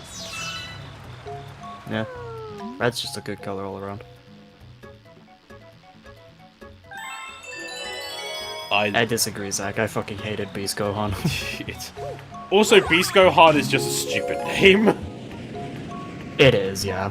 Like, Beast Gohan would have been cool fucking 20 years ago. Also, I'm sorry, it's too late to give Gohan a new form now. Also, let's be honest, the way he got that form was pretty much just mirrored how he got Super Saiyan 2. Yeah, that's the problem. It is just shot for shot the exact same transformation, only shittier. And a cell is there as well to make it happen. Yeah, and a cell that's not even that good. This cell doesn't talk. He just autistically reads. Is it worth disclaiming that you are autistic? I mean, if people haven't figured this out by now from my Dragon Ball rants, there's no saving them. It's wrong to assume in the internet, Jack. You know this. They get cancelled for doing that. Oh no, I thought this person was autistic and they aren't. Oh, career over. Oh. Like, I'd rather be accused of being autistic than all the other labels they fucking accuse people of being, like. You mean, like, being labeled as Irish? No, you can't accuse me of that. No, you can't do that. No, I'm just kidding, I wear that fucking label with pride. Trunks' first Super Saiyan transformation is the best. History of Trunks version of the Super version. It's good. It's good. Wouldn't say it's as good as the other transformations, though. Definitely very emotional. Very, very good. Oh, yeah. Like, I'd say like, if I had original Super Saiyan as number 1, then Super Saiyan 2 Gohan is number 2, then Trunks' transformation would be number 3. That easily top 3. So I think you guys also disagree that I said Superhero was better than Battle of Gods. Oh, I disagree. Battle of Gods is way better. I can't comment because I kind of prefer Resurrection F and Battle of Gods slightly. You fucking what? I love action. It's just action. Bruh. Like, I'd say really the only good part of Resurrection F, like, in my opinion, is, like, we finally got the Z Fighters to do some shit. Like, that whole 17-minute, like, scene they had with just fighting Frieza soldiers was fucking excellent. I loved that. Yeah, I like it. It's all action. Yeah, that was cool. Goku vs. Frieza, like, Oh yeah, we got the 1-inch punch. Cool, I guess. Yeah, it was cool. Goku let down his guard and gets hit with a fucking laser and somehow almost critically dies. Okay, You fucking what? Super... This is the same fucker that got sniped as a child without knowing that he was about to get sniped, and he was fine. Super did try to justify that a bit more. What did they do? They basically have him lose his Super Saiyan form and go back to base to try and help Frieza to get him to go away. Which would explain why he was able to get hit by a laser gun easier. Again, my point still stands. Dude, he was eating my boy was eating lead when he was a child. I'm just saying now, like, fucking, if you are ever gonna watch Super, do yourself a favor and just skip the first 2 arcs. Yeah, because they are just this shit ain't worth it. They are worse retellings of Battle of Gods and Resurrection F. And it's like, I've seen Super up till, like, the episodes leading up to the Tournament of Power. I think it was, like, the episode when they were at the Tournament of Power where I was like, okay, I give up, fuck this. Fair enough. So, I watched, like, the Zamasu arc and I thought that was shit. And, okay, look, I love it up until the ending. The ending is what pissed me off the most. Oh yeah, the ending is, like, absolute shit. That is a textbook example of how an ending can ruin a great story. Because up to it, you know, it had some problems with padding, but it was still brilliant. Yeah, it was fine. Just that, oh my god, that ending pissed me off so fucking much. I hate that ending so much. Never seen plot convenience said in all caps before, but, you know, life's interesting that way, innit? Yeah, like, you know, can't have Trunks have the dub, Goku has to steal the dub right under him.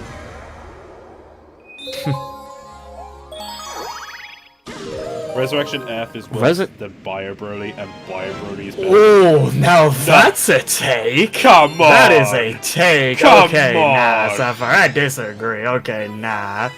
Come on, Bio Broly's like the worst of the worst. What did Resurrection F do to you?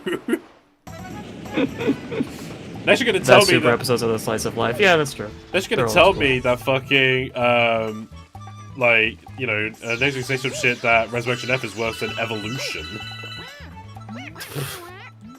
Now, if anybody has the balls to say that, get out of the chat. If you say that thing, get out of my lobby.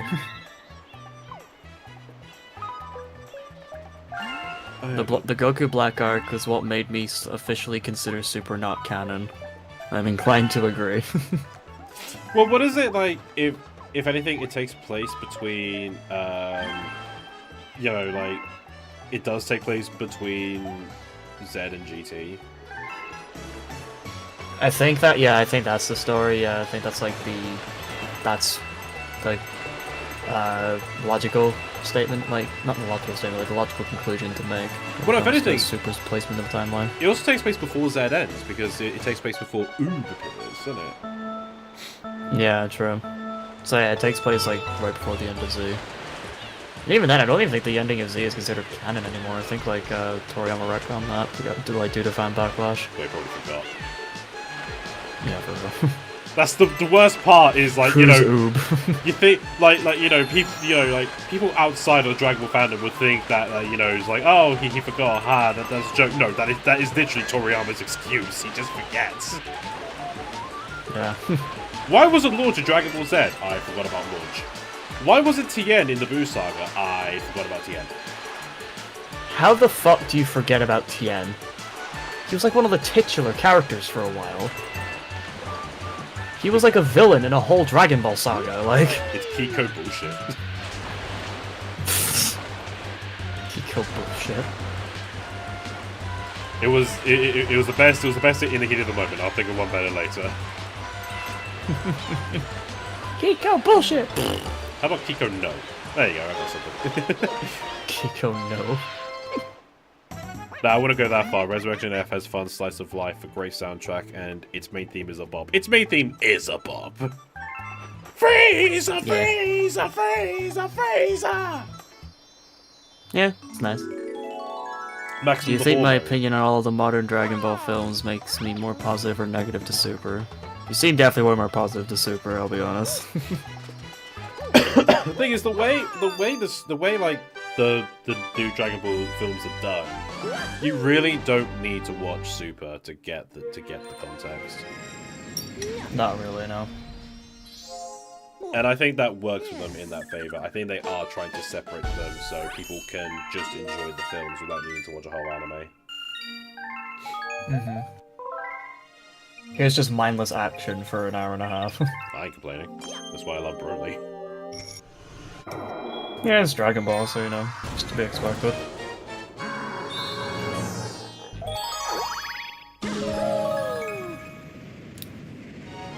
But of course, you know, Boo will always be asleep. Yes. What's your take on the Boo saga? Padding. Yeah, fair enough. That is the best way to describe the Boo saga. If there was ever a villain that I was begging to die by the end of the series just because I was getting so fucking bored of him, it's Boo. Boo lasted way too fucking long. It's like, there are just moments where you just think it... Like the Boo saga is why people give Dragon Ball such a bad rep most of the times. You know, I'm gonna give out a spicy take here, okay? Alright. The Boo saga is to Dragon Ball what Sonic Prime is to Sonic. I'm fucking going here. Right? Okay, explain this metaphor. Okay, let me explain myself, right? What do these two things have in common? We have well, okay, I don't think Boo is shit, but you know, like compared to everything else, it's like, you know, it's pretty shit. We have new forms that don't really matter at the end of the day. We have storylines that are constantly repeating themselves over and over and over again. With Sonic Prime, it was Sonic trying to convince Nine that he's a good person when he's just objectively not. And in Boo, we have Boo getting hit with world-ending attacks and still coming back for more. Right? Both of these sagas, both of these, like, you know, like the Boo saga and Sonic Prime, both have these issues. Which is why I would say that the Boo saga is the Sonic Prime to Dragon Ball. Changed my mind. I'd say the problems are worse with Boo, though.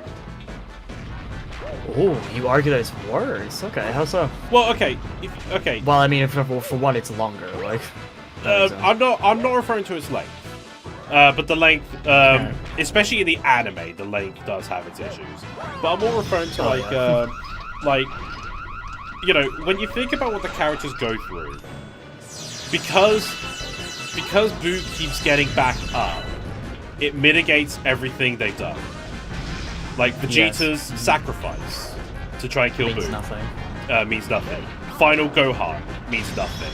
Means nothing. Gogeta means nothing. Gotenks. Vegeta means nothing. Gotenks means nothing. Everything means nothing because Goku wins with a spirit bomb that didn't even work on Vegeta and Frieza. Yeah, that stuff always really frustrated me, yeah. I always found that, like, the spirit bomb from that play, like, the Boo Saga also said a really bad sentiment that, like, the spirit bomb is the fucking plot convenience attack if you ever want to get something done. In the films, like, especially. Yeah, it was like, that was, like, the big thing with the spirit bomb, like, for a good few of the films, and that was, like, how GT ended. Goku took, like, all the energy from the fucking universe to kill Omega Shenron. It was stupid. and that is a problem with the Boo Saga because, you know, the forms just meant nothing when the thing couldn't be done. And Vegeta's sacrifice, especially. Because, like, you know, I'm not saying Boo should have been killed, but at the very least, very, very heavily wounded. Something should have happened to him, at least, you know? Like, again, that's also another thing to compare Sonic Prime to with fucking Majin Buu. Both Sonic and Majin Buu don't take fucking damage. Yeah. They just don't. These two could get hit with attacks that theoretically should be fucking killing them, but they just keep getting back up like nothing happened. At least Boo has an excuse, he regenerates. Yeah, but that was also Cell's thing. Yeah, and even like with Cell, like Cell's whole thing was that it was like quite limited. Yeah, but like he had to have like one specific cell in his body. You know, also, fucking... yeah, but Cell's in his body to exist to like, regenerate. Yeah. One could argue that Cell's generation made sense because he had, you know, Saiyan biology, like Saiyan and Namekian biology in his body. Yeah, it was the Namekian biology that made him be able to regenerate. He couldn't do that beforehand. The Namekian biology had how to regenerate, but the Saiyan biology made him stronger with each regeneration. Yes, that's true.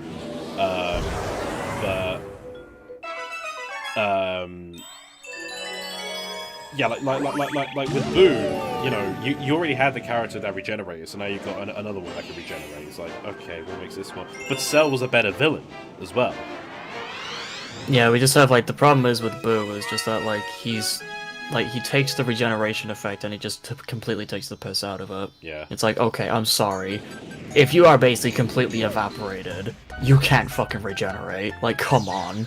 What do you mean you can regenerate from steam? That's not fair. I think it also doesn't help that, like, you know, like we see, like, what's his name? Bobbity and, Bobbity, yeah. Bobbity and, Bibbidi Bobbidi Boo. And the fucking demon dude, his name, like, I'm drawing a blank on right now. Oh, I know who you're talking about. But it's like we see those two, and arguably they're quite better designs. You know, they look cooler. Yeah, and they just got fucking if Kirby grew legs. Yeah. And it's like, you know, Kirby was like anatomically correct. It's like a weird comparison, but it is like, you know, you see Kratos going around, like, yeah, causing havoc for the heroes. But he's not the main villain, fucking Jigglypuff is. And it's like... Or it's like King Dedede. Yeah, it's like, oh, really? That's it? Kinda lame, yeah. And it's like I understand why they did that, because it's like, oh, the fact that, like, this monster is so strong, but, like, acts so cute is what makes him scary. It's like, yeah, I understand what they were trying to go for, but in comparison to everything else, it's like, ugh. I wouldn't even say he's cute. I mean, that's what the show is trying to tell you, but... Yeah, but you can't really... Concept and execution are very two different things. You can't really do cute in the Tory Very two different things, that is not a correct sentence. I like how most of the stream just consisted of just Dragon Ball. Yeah, but... When have my streams ever stayed on topic, let's be honest? Excuse me, I have been wanting to talk about Dragon Ball for fucking years. I'm gonna take this. I haven't had this kind of Dragon Ball conversation in my entire life. I Like... mean, you're the one that has a fucking YouTube channel as well. Why have you made a YouTube video out of it, Jack? Hmm? Takes work. And I can't do that right now because college. So, Mario Galaxy, the game we're playing. Yeah, Mario Galaxy is great. I made a video about that, actually. Like 4 years ago now. You know what the best part is? If I ever uphold my bet to stream Dragon Ball Fighters, we will not be talking about Dragon Ball in that at all. We'll be talking about something completely different now. We don't know what it's gonna be, but it's gonna be some. Yeah, it's gonna be something just like it's probably just Mario. In case anyone was curious, I have a bet with System where if Honest Bonds reaches 100 sales, I have to stream the campaign of Dragon Ball Fighters. Good luck. Are you saying good luck to streaming the game, beating or the good campaign. luck to the book Yeah, getting the beating sales? the campaign. You see, I could have said the second option, but I don't want to be mean. Jack, I've only sold 5 copies last year. Hey, that's 5 more copies than most other indie authors, so I don't know why you're complaining. Oh yeah, no, sure. It's just, you know, I see. The glass is always half full, fella. I see one like Facebook page of just like people who just sell that, who just like promote their books, and one of them just shows their sales of getting like 1,000 copies sold a month. I'm like, oh, that's fine. Everybody starts somewhere. So where's Tommy over 9,000 moment? If 9,000 copies of Honest Bots get sold. I was actually talking to, like, I was at my mum's today. I was like house sitting for her because she needed to get her car windscreen fixed because it was chipped to high hell. And the dude that I was talking to was like proper weeb and everything, so I was just trying to talk to him about my book. And Mum's like, "Are you really doing that?" I was like, "Mum, I need to get the word out there, okay?" Don't shame me. Like, meanwhile, she has a fucking successful self-employed cleaning business, and I'm here with the ambitions of a failed author. Failed off, my guy. Through fucking author standards, you've barely put your fucking foot in the door. Like, come on. Ambitious. That's some respect for yourself. Holy shit. My ego will be high when the sales get high. God. You gotta appreciate the little things. It's the little steps you take that's worth it. I'd like to ask Jack this question though. How should I watch both OG Dragon Ball, Dragon Ball GT sub or dub sub? That's my opinion. I would recommend that you watch Dragon Ball dubbed. Oh god. With that early ass dubbing? Yes. Watch it dubbed. It's good. Too bad. I don't care what anybody says. Too bad it's Sunday. There's credits to be filled up tomorrow. Good. Embrace the fucking stupidity that is the dub. Like, come on. It's fine. Oh, also, sorry, I actually, now that some people are actually in chat, I actually just want to do a little side thing a moment. I'm pretty sure you guys know Z the Hyena. He's joined streams a couple times. His mother has unfortunately been diagnosed with breast cancer. And oh no, he's doing a little fundraising thing on his like PayPal. So I'm gonna link the tweet that has a QR code for his PayPal. So if you guys can spread the word, or you know, if you could do any donations, that'd be great. Just send the dude some love, all right?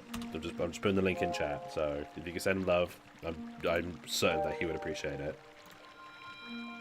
Yeah, I'm gonna do that as well. He did give me permission to talk about this. Like I did confirm with him. Mm-hmm. But yeah, I just wanted to bring that up now that people are actually here and active in chat. So you know, if you guys, you know, you don't feel obligated to donate if you can't afford it. You know, just like retweets are at least appreciated. Even a simple even a simple retweet is like more than enough. Yeah. So Sorry to God bless you, I derail hope you're doing okay. the chat to depression there. Mhm. And hey, this ain't like Gerard, because Z is genuine about his stuff. Yeah. Oh, what, too soon? Sapphire says, DBZ dub with Bruce Valcorner for the testosterone boost. Yes! Bruce Valcorner's soundtrack is fucking amazing. Such iconic tracks.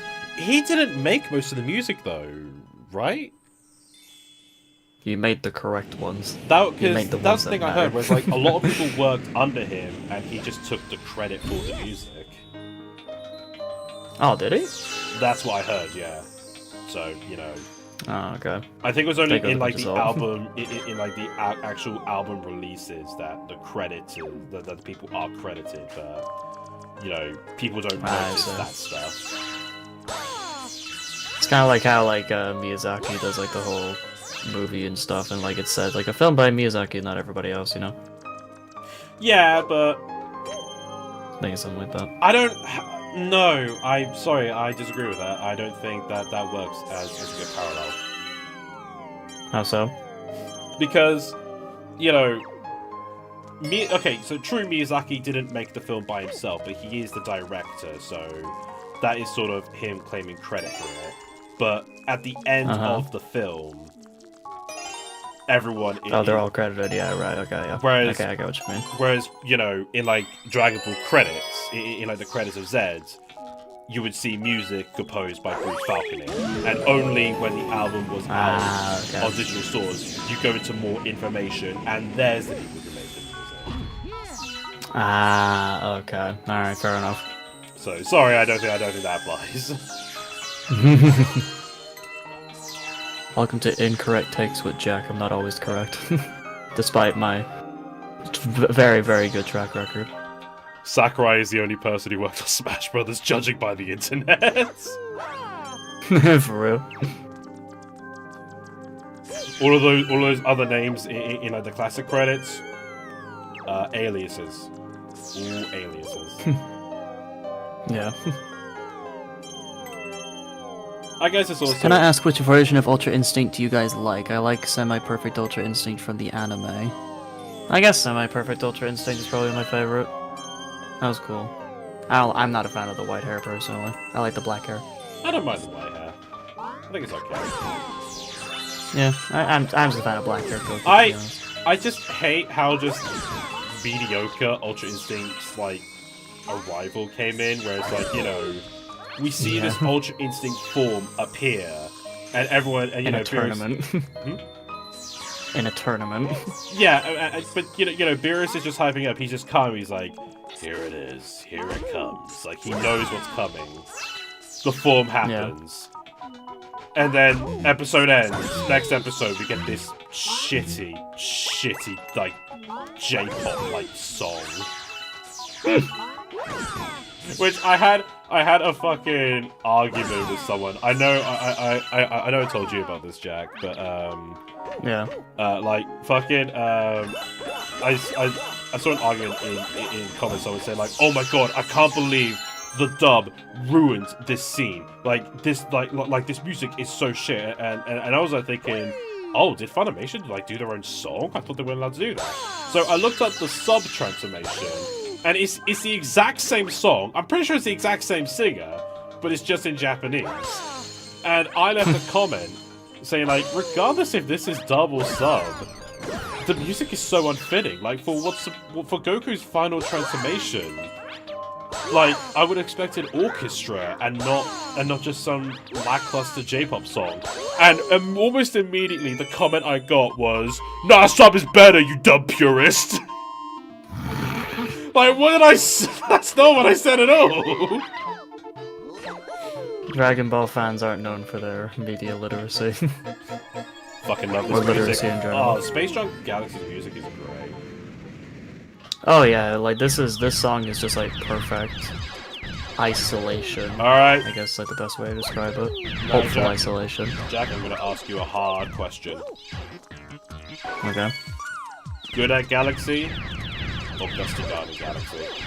Good at Galaxy all the way. Damn, that was close. I'll be I'm gonna be honest. Gusty Garden is overrated. I'm not a fan of that track. Ooh. Now you want to talk Don't about get me hot wrong. takes. It is. I'm not saying it's bad. It's a very, very good track. But in comparison to the others, to me, it's not that great. There is a million other songs that I would prefer. Damn. Yep. I heard Dragon Ball Z. Not saying it's bad, just overrated. I heard Dragon Ball Z Kai is a reference to the manga. Yeah, Dragon Ball Z Kai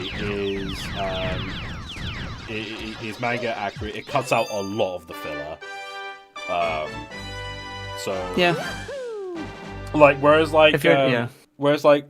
in Dragon Ball Z the anime, one episode was like one chapter, or like one chapter could be like 5 episodes. In Dragon Ball Z Kai, one episode could be like 10 chapters because they're just following the pacing of the manga. Yeah, they cut out a lot. Yeah.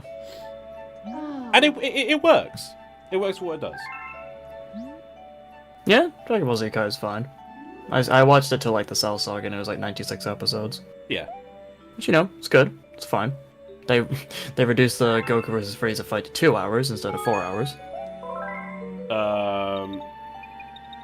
Also, the dialogue was accurate to the manga. Yeah, they changed up the dialogue. Yeah. Like completely redubbed and everything. So. Yes. And yeah, the voice acting in Dragon Ball Z Kai is like it's objectively better than like the old dub because you know all the voice actors have gotten a lot better.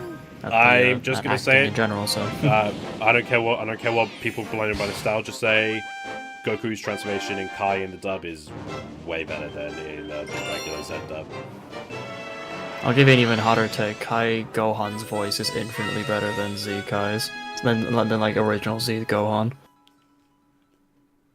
So many people don't like Kai Gohan's voice, but I disagree. I think it's way better. Oh, the voice actress does a great job in like in Gohan. Because I think it's a voice actress in Fighters as well. Yeah, it is. It's like because in Dragon Ball Z, she's Gohan is voiced by the same voice actress as Kid Goku in the original Dragon Ball. Yeah. So obviously we have like the legacy stuff going. But I'm sorry, her voice actress isn't that great. It's good, but it's nothing compared to Kai. Like, you hear like Gohan scream in the original Z dub when he goes Super Saiyan 2, and it's good. Don't get me wrong, it's fine. But in Kai, my God, Gohan sounds like he's about to fucking lose it. The problem I have with like dubbing back then is like, if they saw a character scream with their mouth open, they think they just have it as just a scream and nothing else. Like if they saw gritted teeth, they're growling. You know, like with Goku's transformation in the original Z dub, he's like, whereas like in Kai, you can hear him just like going, like twitching, like like he's going feral. I love that. Like Sean does a great job with that for Goku. Like, yeah, he's very good at Goku screams. Yeah, I'll always give him that. But yeah, like I just don't get why people hate on Kai. I just think it is a good introduction for those who haven't seen Z. There is like some things where that Kai did, where it's like they like repainted over like old cells of the original Dragon Ball, and I will be honest, it doesn't look great. Yes, but in comparison to it. But aside from that, it's like The thing is, you look at like, you know, there's no good version of Dragon Ball in any physical media print. Orange Box, Blue Box, Dragon Box, all of them are shit in their own regards. Like, there's no true way to watch the Dragon Ball DVDs, and that is the problem. Like, Dragon Box was considered the best, but the audio is delayed by a few frames, and they just completely shit the bed when they got to Boo. Because every character just looks pink in terms of Dragon Ball Kai would be good, but it doesn't have the filler, and like you said, repaints over stuff for worse.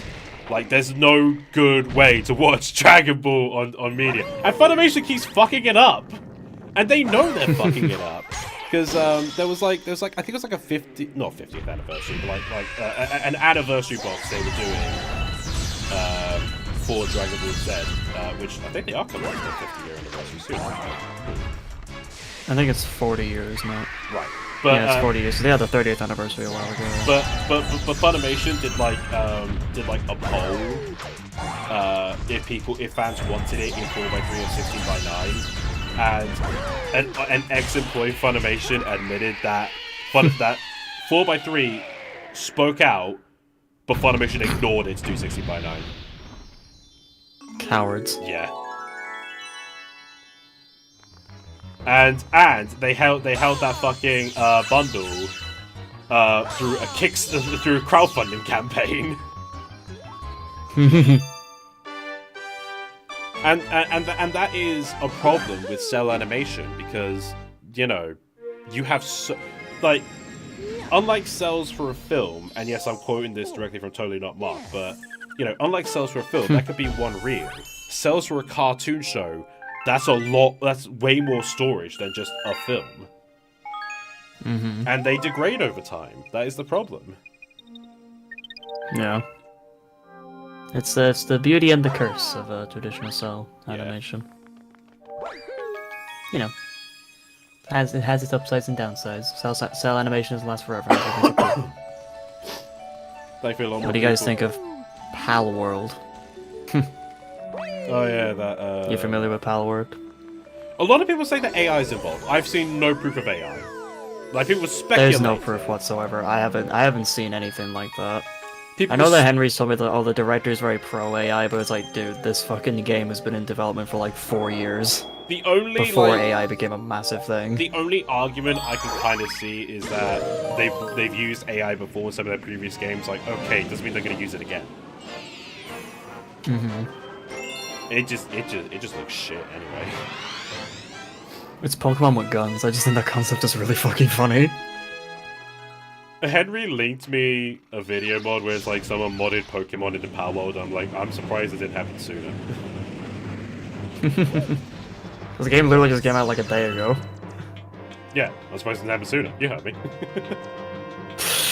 Did I stutter? I mean, what? Of all the games to leak, that didn't leak at all for people to get their hands on the code? I guess not.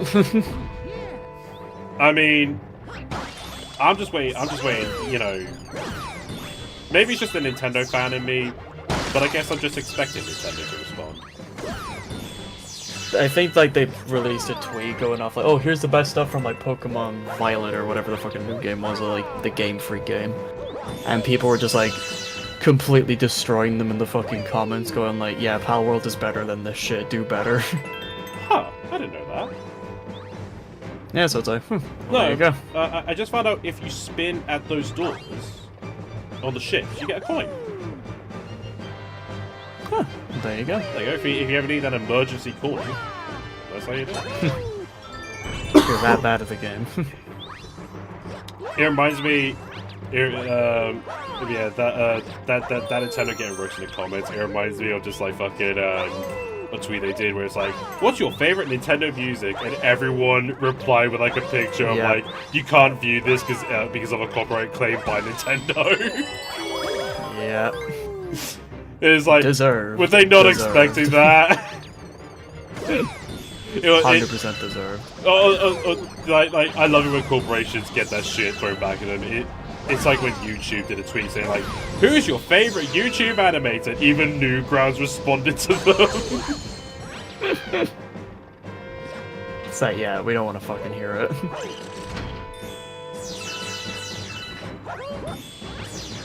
Also, just go back to those bunnies that were there earlier. I love how I'm in the second dome and they're like, "Oh, by the way, you can jump and spin." Like, so you could just tell me that? You don't think I discovered that earlier? Like, oh yeah, Jack, what was your reaction when you unlocked Luigi in Galaxy? it was cool. To play as him. It was cool. I was thoroughly impressed. I don't think I ever got the 120 stars for like the original Galaxy, but I got it in like 2.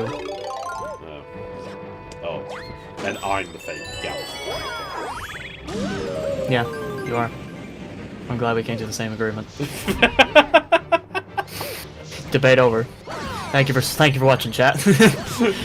Jack, I like to imagine you be one of those. You really think I'm about to fucking like go admit defeat? Nah, man, I'm gonna straight up fucking double down. You just definitely be people, one of these people who just like someone use sarcasm on you and you just no sell it. Oh, I'm sorry! Yeah, apology accepted. Yeah. Good. Thankfully, a lot more people have go. Oh shit. Well, you're dead. First death. Let's go, boys. Thankfully, a lot more people. First of many. Grown to like Kai more. First of many. Piss off. Oh yeah, it took people a while to like Kai, and now people are like, yeah, it's alright. Well, I fucking Eddie was like asking what the best way to get into Dragon Ball Z, and I suggested Kai. Henry fucking raked me over the coals for suggesting it. Like I'm just there thinking that, you know, maybe Eddie would have wanted to go through the filler, like the fucking Blackwater Mist arc and shit, but Henry's like, nah, he's gotta go through all that. I'm like, alright then, noted. I respect the purity. Hey, dude's gotta suffer with Garlic Jr., I guess. If I had to suffer, so does everyone else. I mean, nowadays I could just, you know, if I was you to suffer, I could just make you watch that SpongeBob film, or even Yu-Gi-Oh! 7s again. I'm like slightly concerned that is now a threat you can make against me now. Like that's a threat that's just never happened to me before. I'll be honest. I don't know how to respond to it. I'm like, huh. He's never threatened me. He's never threatened me with a movie before. This is new. This is very new.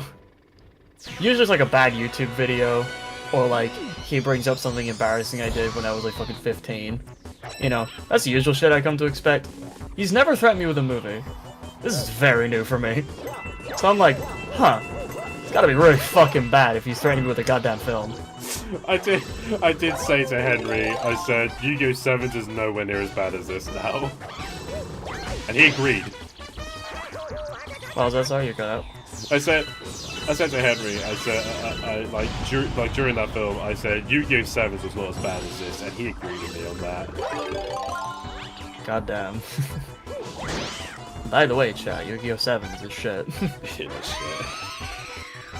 How far are we into it now? Like 7 or 8 episodes? I don't even think we're Even that? No. I think the furthest we got was just a ramen shop, wasn't it? It was a ramen shop, yeah. Yeah, you know there's over 120 of those episodes, right? Excuse me, what? Yeah, there's 120 episodes of 7s. I thought there was only like 70. Like, what? Nope. How the fuck did they get 122 episodes out of that? I don't know. How? It's still going. It's still what? It's still going. What do you mean? Still going. My god, I feel bad for any animator that's put fucking that on their resume. I don't even know if it makes it any better that we're watching it dubbed or not. I don't think it would make any fucking difference, to be honest. Yu-Gi-Oh! 7 has an English dub now. The first episode is officially uploaded on YouTube, so, you know, take that for what it's worth. True friendship is threatening to commit tax fraud in the other's name. Oh no, Jack knows I've got that on him for a while, so... Ah, my shoulder! It's those parental controls that get 2 joints. Really? Really? It's been 8 fucking years, Tommy. Come on. I'm sorry that my parents love me, I guess. Oh no, the horror. How will I ever cope with a good family? Do we need to bring up... okay, alright, Sonic rules. Okay, for context, I'll come clean. That was the original name for manga artist. It was called Sonic Rules 81. And I thought it was a fucking killer name because I was 13. Okay? Everyone's cringe when they're 13. I wasn't 13, I was 15 actually, so it's maybe a little worse, but... That makes it way worse! Yeah. Everyone's cringe when they're 13, everyone makes up for it when they're 15. I was cringe, okay? Was. There we go. Yeah, you're right, I still am. The only difference now is that my videos are longer and better made. How about that Energix curse? Oh yeah, the cancelled Sonic. Are you just getting all the fucking dirt out on me now? Like, Jesus Christ, alright. I didn't know it was the fucking confession stream. Oh, like you haven't got dirt on me. That's dirt I'm not going to say on stream. Like you haven't got dirt on me that is not racist. That isn't. Oh my god, the fucking horrid shit you've said about fucking. No, I'm not gonna say that. For legal reasons, he's That's joking, a joke. he's joking, That's a he's joking. joke, chat. That's a joke, chat. That's a joke. Tommy isn't actually racist, it's me. I get that title, thank you very much. Oh, God. Yeah, you guys can tell how long we were friends for. Do I have a Sonic tattoo? No, I do not. I do not have any tattoos. I was originally going to get, like, tattoos that were, like, the bands around the arms, and I had, like, a really nice design for them. Until, like, you know, I was gonna go through with it. Then I was educated on something a while ago. The ring tattoos mean something very different in the gay community. Oh boy. Is this another gay Ken situation? It's, Please tell me you know about gay Ken. I do know about gay Ken, Okay, yes, good. So, I did not know that the history of the ring tattoo in the gay community is that, in that community, the ring tattoo is made to represent how far you've shoved their hand up the orifice. Wow. And the further the ring up is up the arm, that's where you get it tattooed. So, if I was to go to a gay bar, oh boy! I know a guy who has a ring tattoo right near his shoulder. Now here's the real question. Is he gay? I don't know. To be honest, I'm too scared to ask now. Admittedly, I kinda am. Speaking of gay, hi Henry. You know all about the ring tattoos, wouldn't you? Yeah, you did it. I know it. I don't even know what you're talking about, and I know you did it. Hey, Andrew. Hi. Welcome to the stream. How you doing, fam? I just decided to just jump in. Yes. After Blink. paying bills. After priorities and shit. Yeah. Happens to the best of us. I see that Tommy is doing Galaxy. Hey, Zech the robot. Yep, we're playing I'm playing the All-Stars version, and despite this being a Mario stream, I'm pretty sure that you know, despite we've been going for 2 hours now, 90 minutes of this has just been nothing but Dragon Ball. Yep. So Henry, why do you think Super Saiyan 4 is Well, yeah, Mario is a part of Dragon Ball's history. the You real said that so Sonic confidently. Yeah. Gotta have confidence, Tommy. Yeah, and I'm Got the confident walk Super Saiyan 4 is the worst transformation. You're just wrong! Wow, Henry, you back are me wrong. up! Thank you! You are very wrong. Yeah, well, this wrong guy helped you with a script involving card games. So who's the real wrong guy now? What the fuck does that mean? The guy that didn't run card games. You heard me. Man, what? you think Yugi says that as a comeback to some of his bullies? It's Like, like- oh yeah, who got the world championship on the card game? In some The parallel boys double universe, their that Reggie. argument made sense, and that's all that matters to me.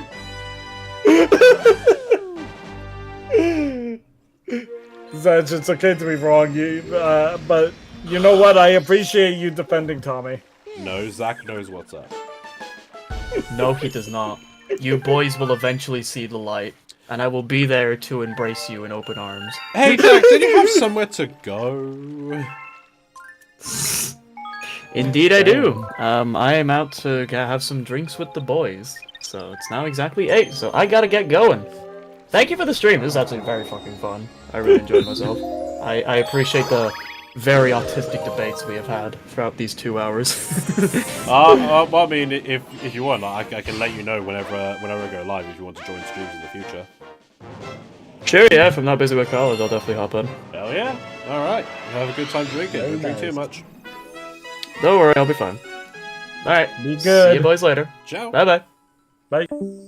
So how many times is he gonna stop the bus that he needs to take Lake and all that? We will never let him live that down.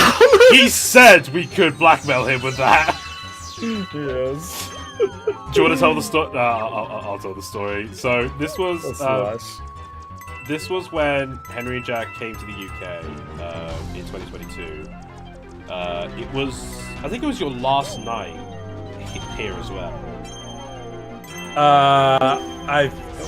You fucker! You fucker! You son of a bitch! Well, You absolute rat! Good to know he was still listening. You absolute fucking rat! Well, there That's goes it, my fam. theory if, This friendship Jack is over. listening. There goes my theory if he was still hearing this. Oh, bullshit! Like you were planning that. You fucking rat!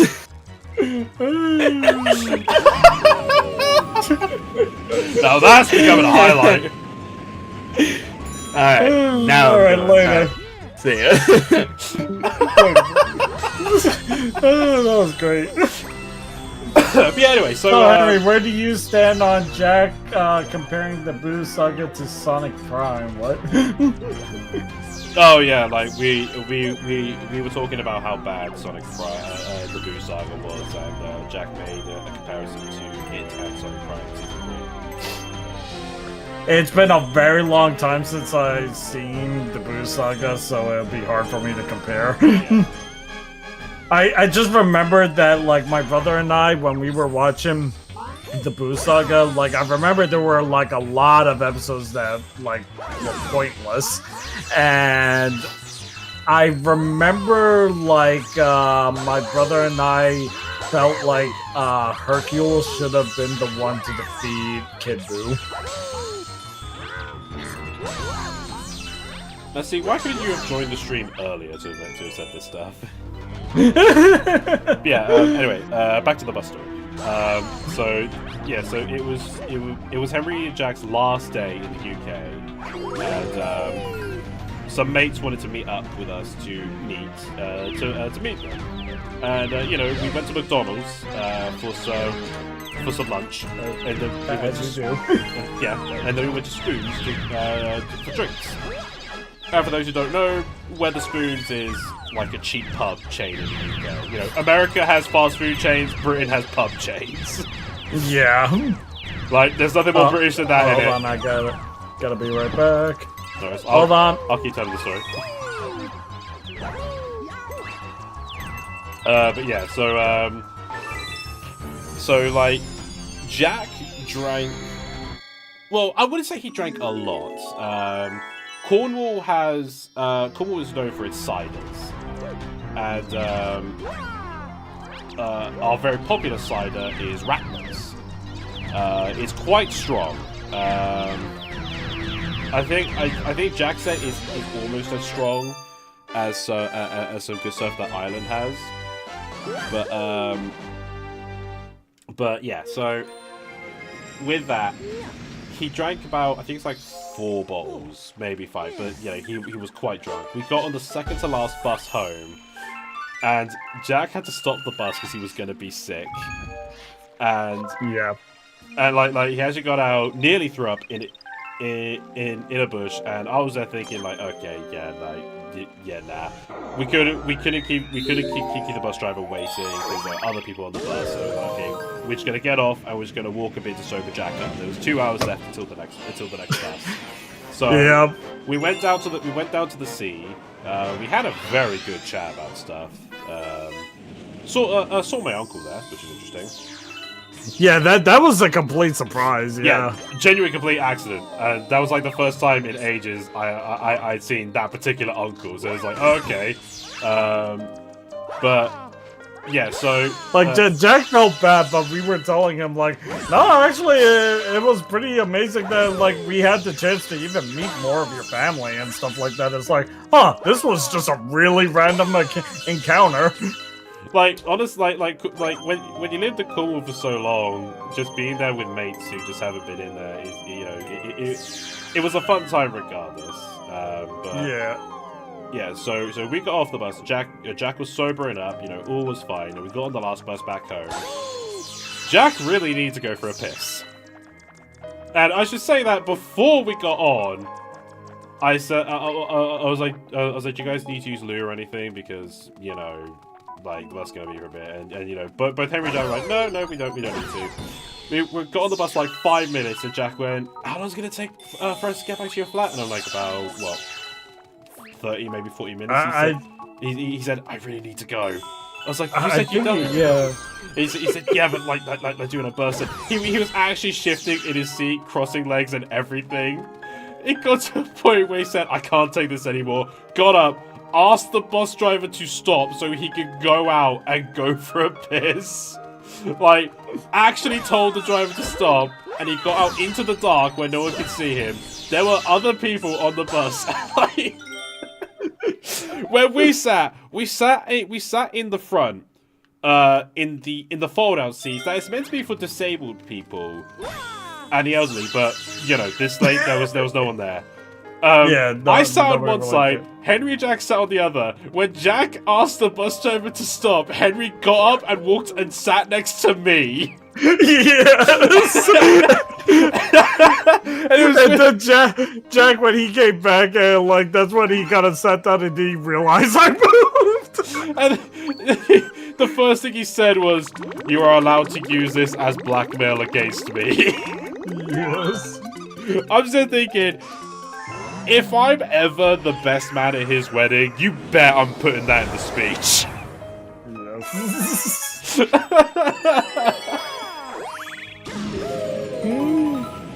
Yeah, but that trip was great, though. Yeah. Like, Jack and I are hoping to go to New York, but, you know, because the fact that I'm not working is difficult right now, but we do want to meet up again, because that was still awesome. Yeah. I remember my mum was, like, asking what we were going to do when you guys came over. Like, because I think it was... I don't think it was, like, the first thing we did, but, you know, like on the day after you guys came in, we did play some Mario Party, but that was the only time we actually played a video game together. Yeah, because we got too addicted by that card game. Yeah, and I love it because I suggested Muffin Time to you two. You two were so unsure. You were like, okay, I guess. And that was at like 5 o'clock, midnight. We had to stop. Yes. Oh, the one thing that, like, it's one of those beautiful moments that can never be captured, and we wish it did, was the whole, like, man, we were all having, like fucking Uno reverse cards on each other, like, left and right. We were having the biggest big brain moment ever. Like, we had a counter for every single play. That's why I will plug it. Muffin Time, the card game. It's on Amazon UK. Get that card game. It's so fucking good. It's so much fun. You need, like, at least 3 people to really have the fun, but oh my god. Oh yeah. I loved, because like there's that one card where like you have to stick it to your forehead for stuff to happen, and I remember you were being such a sly motherfucker with how you just had your finger on your head with your hand. So I was just like, so none of us. I was we were all dying of laughter and all that stuff, and I was really thinking to myself like, oh my god, this is gonna be so funny, but I hope they don't realize what I'm doing. And I'm like, whose turn is it? Tommy, okay, you go. And then when you were done, and you guys were like, Henry, are you okay? And I'm like, I was dying of laughter. I couldn't speak, and I just dropped the card. And both of you were like, you son of a bitch. I also fucking love like I love how paranoid you were getting and stuff, because I would just make idle chatter, and like every time I did, you would say like, is he planning a card? What's he doing? The one card that Jack kept getting is the pin needle one. Which one's that one again? You know the one that like they have to discard their entire hand if they pick it up. Oh yeah, that. He kept getting that one. Like to give you guys an example, like okay, so this card, when you have to trick the other players to pick up the card, and we were all like pulling like every trick in the book to make Jack pick up this card. No! Do you remember the fucking standing up stool one? Yes. like the way we played this game, right? Like, you know, I'm not wealthy. I don't have a lot of furniture. Like, I have a shitty hand-me-down sofa. That is like way lower than it should be. And there was also, and you know, like there was also like a dicky little table and stuff. Jack and I were on the sofa. Henry was like kneeling on the floor, which I don't think he minded as much. Yeah. And like I kind of, you know, I'm fat. I melted into the sofa, but there's a card where everyone has to stand up, and the last person to stand up loses 3 cards. And like, Yes. we all had to sit forward to be ready to stand up, and like there were moments where like the card just wouldn't appear. So like we like relax a bit, and the moment we relax, standing up school. Yes. I think I remember it got to a point where like you and I would like try to casually show the card as if say like, hey, I'm gonna activate this, let's fuck Jack over, because he was just winning so many games. Yes. Oh my god. I remember the one that's one of my favorites is that like Jack had to use the bathroom, and I put the pin needle on his hand. And then when he came back, and I'm like, oh, hey, Jack, I think you have a card that wasn't really there. And he looked at his hand, and he's like, fuck you, Henry, and dropped his hand. And then that's when he, like, whenever he needs to go to the bathroom, he no longer trusts us to ever have his hand with him. Like literally, like not only the card of hands and stuff like that, he just takes everything. And just like looking back at us as he's like slowly backing to the bathroom, like.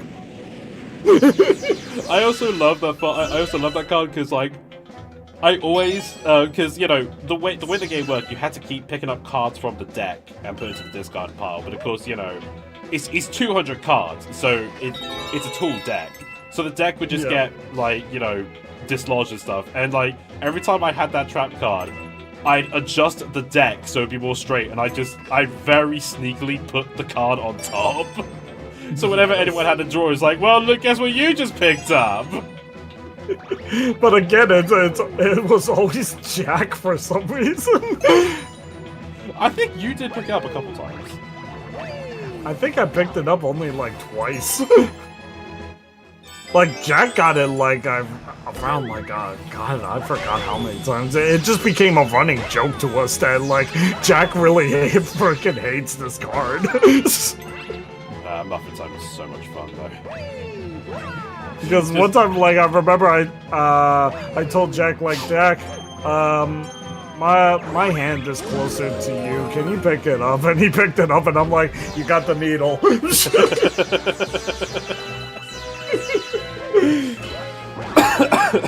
I think there was like another one where like you got to steal my hand, but I had a counter card in there where it's like, you know, if your opponent steals this card from you, they have to discard their hand. And you, like, I mentioned that, and you looked through and oh my god, that exists! Yes.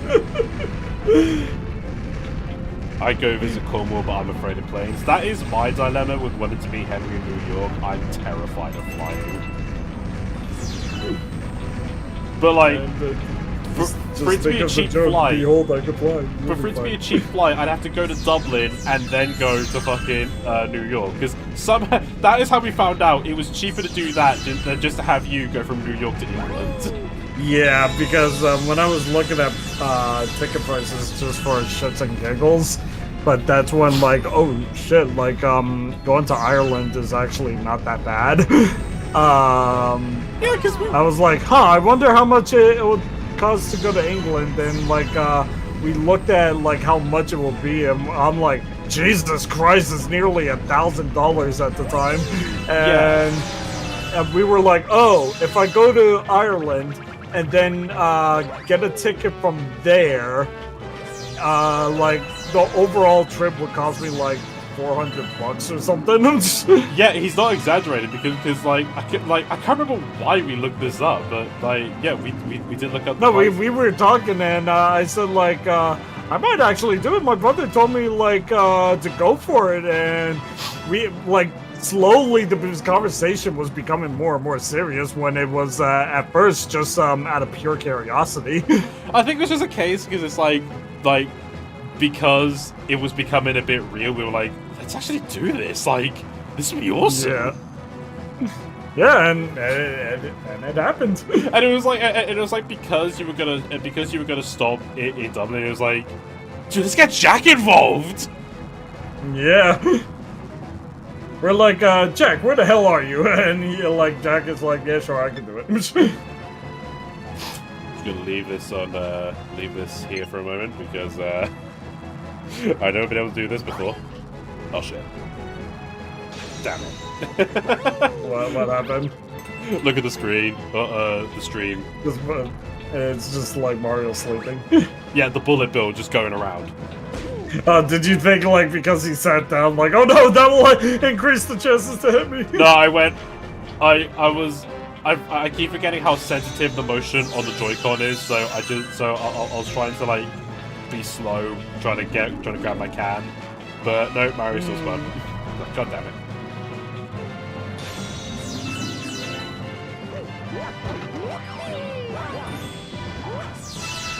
Zach says, I'm afraid of planes, and I'm afraid of heights, and risk of getting into a plane crash. Heights don't bother me as much, but flying definitely does. I'm such a coward, I can't be in a window seat in a plane. I have to be in an aisle seat. Like, I've been on planes. The last flight I was on was to Spain. That was like a 1 hour flight, and that was still like terrifying for me. I'm that scared of planes. Man, I can imagine what 6 hours is gonna do to you then. I've been on an 8-hour flight because I did go to the Dominican Republic, but like it's the takeoff and the landing that really fucks me over, and I just don't know why. In the air, I'm somewhat better unless turbulence happens, but yeah, no. I can't. I would never fly in winter because I know that would have more turbulence.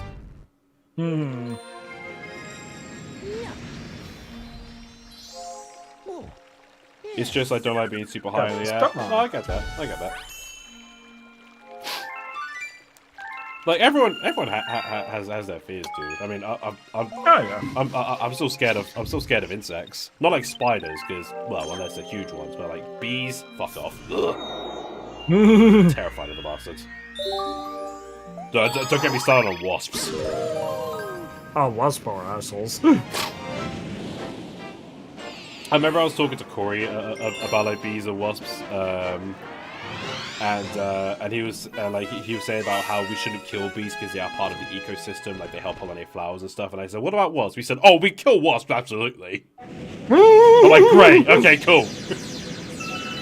Yeah, don't feel bad about wasps. Do you want to travel by boat instead of plane, Tommy? See, that's where I'm a bit more conflicted. I'm not scared of boats, but if the boat starts rocking, I ain't having a good time. But that's what a boat does. Like, I'm aware how stupid that is of me saying if a boat starts rocking, because of course it's rocking, that's what the waves do. But what also doesn't help that fact is So I'm just picturing you like in order to calm down, you have the song like "Don't Rock the Boat, Baby" like on loop. it's my therapy. Like oh no, what I hate sometimes is people who try to calm me down about my fear of like planes and shit, because they always say, "Oh, don't worry, people die in car crashes more than planes." Like, yeah, thanks, that's reassuring. Thanks. Now I'm afraid of cars. What else do you want to comfort me with? It's like, yeah, people die in car crashes more than die in planes, but I know that if I crash a car, I have a higher chance of survival. If I crash in a plane, that's falling down 10,000 feet in the air. But yeah, like there's a small. Survive that. Don't you play Sonic? You know you can survive that. Gotta spin. I know where I live, there's a small group of islands called the Isles of Scilly. Which, incidentally, if you and Jack asked, I would not have taken you guys there, because there are 3 ways you can get there. By Cessna plane, by helicopter, or by boat. The boat they have is it's like a small ferry, right? You can have some cars on it, but the problem is that it's flat at the bottom, which is for riverboats. And for those who don't know, flat means calm waters. And the Cornish Sea, and you can vouch, Henry, because you've seen it, that sea is not calm. Yeah. That thing rocks so much that oftentimes whenever I took it, I'm honestly surprised it's never capsized. Yeah. Like, that boat is one of the worst boats I've ever been on. And, like, I've been on ferries to France, and I've had no problem. But after I got on the Solonian, that kind of made me be uneasy on boats. I swear to God. Like, I never capsized out of a boat, but I'm not exactly eager to find out. Do you want to be asleep inside a UPS package and travel to the US? Does that count as human trafficking? I'm pretty sure that counts as human trafficking. Maybe. Don't let the government know. Let's find out. Ah, 2 for 1, hell yeah. Oh, you want the package? We still talking about packages? My sister keeps like telling me to like do vlogs and stuff on my channel, and it's like I have thought about doing them, but like call me old-fashioned, but I am one of those like in the now sort of people. Where like, what do you mean? You know, I'm too busy enjoying my time in the moment that I keep forgetting to pull up my phone to do a vlog. Like when you and Jack came over, like I did think of stuff like, oh, this would be great vlog stuff, but I just don't bring out my phone because I'm just having too much fun with you guys. Yeah, I get that. And it was like, and you know, like I did film some stuff, but that was like stuff to show Mum, or like you know, just like Twitter. And like even when I went to London for the Death Note musical, it was only after I got on the coach I was like, fuck, I could have vlogged that! Shit! Like, I was too busy having fun in London. Like, I just didn't think. Yeah. No, I completely get that, yeah. It's also me that because I am quite heavy, I know that if I walk around and try to talk, I'll just be out of breath. So you literally just be hearing me just go like, yeah, so gonna be doing this, just my heavy breathing just ruining the footage. Yeah, I get that.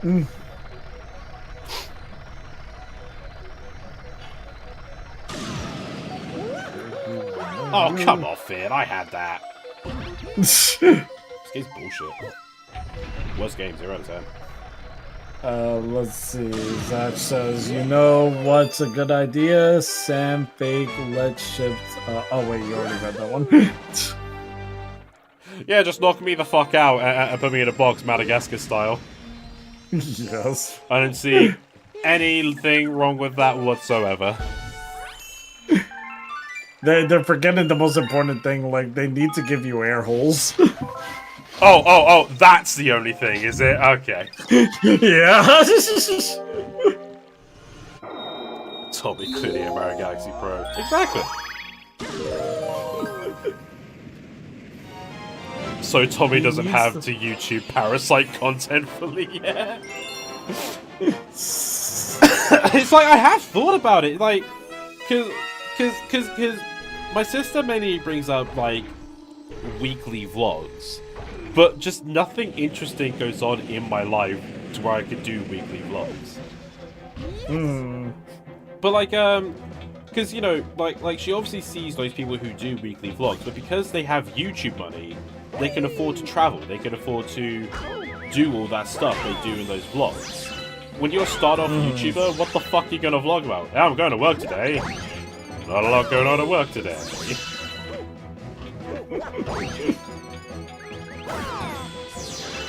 I don't know. I don't mind. A lot of games people who vlog, but you know, because they vlog about how awesome their life is, it's kind of hard for other people to compete. You know. Yeah, I get that. Just you wish that like man, I don't know who's gonna be excited for me to be able to like for me to go to the library tomorrow. Yeah. Yeah. I mean, next time I plan to go to a convention or something, I'll definitely try to remember to vlog, but you know, it's gonna be difficult for me to do so. Yeah. So if anyone wants to see me vlog, I don't know, it'll take a while. So would you rather be shipped to hell in an Amazon package or Toys R Us truck? I'll be honest with you, Sapphire. Of all the questions I'd expect to be asked, that was never on the top of the list. You know, in all of the would you rather questions I have that I've been asked, that was never like up there. I think I'll get this last time. So, are you gonna be answering it? Fuck off, you answer it. Hey, the question was directly towards you. Well, you okay? In this moment, you are now Tommy. Answer the question. Okay. I am Tommy. Let's see. Oh well. Try to salute the UK flag because the US people were very confused for the tube or vlog. They're basically saying that, you know, because Americans think that America is the only country, they're a bit confused when they see another flag. Alright. I actually have a funny story. My mum would kill me if she heard me talk about this. I went to Spain with her and my little sister back in 2018. It was alright, good time. But we were walking around Alicante, lovely little village. You know, we weren't most British tourists that just went to Benidorm and that was it. Right. But like, you know, we went around the place and, you know, I was a bit out of it. I wasn't paying that much attention. I was going through the emotions and stuff. But you know, my sister and mum were having a good time. We were walking and I overheard them talking. My sister went, "What flag is that?" And mum went, "I don't know. I've never seen that flag before. Like, is that like an EU flag or something, or is that like a or is that like a Spanish thing? I don't know." I looked up. I saw the flag they were looking at. I just went, "Mum, that's the flag of Spain. Like, that is literally the Spanish flag." She's like, "Oh, is that what that is?" I was like, "Mum, how do you not know the flag of the country you're staying in?" It's like I just took one look at it. It's like, that's the flag of Spain. Man. Shadow 709, my question for you is, give me your credit card. Sure. Sure. What would you like? You say Jason Griffith is a gullible idiot. No. No? When is he watching? Yeah, how close are you with him? I should be asking you that. You know, you're the guy that knows everyone.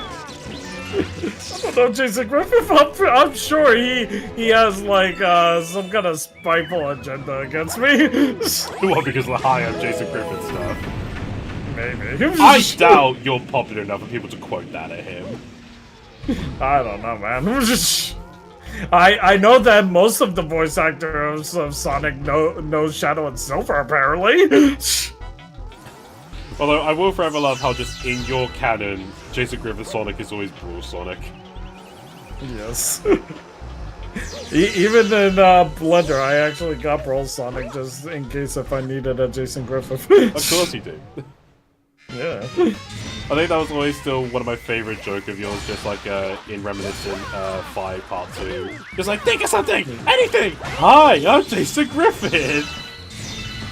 Just like, everyone, even the truck turns to look at him. Yes. Just the fact you made the truck look as well, that was what sold it.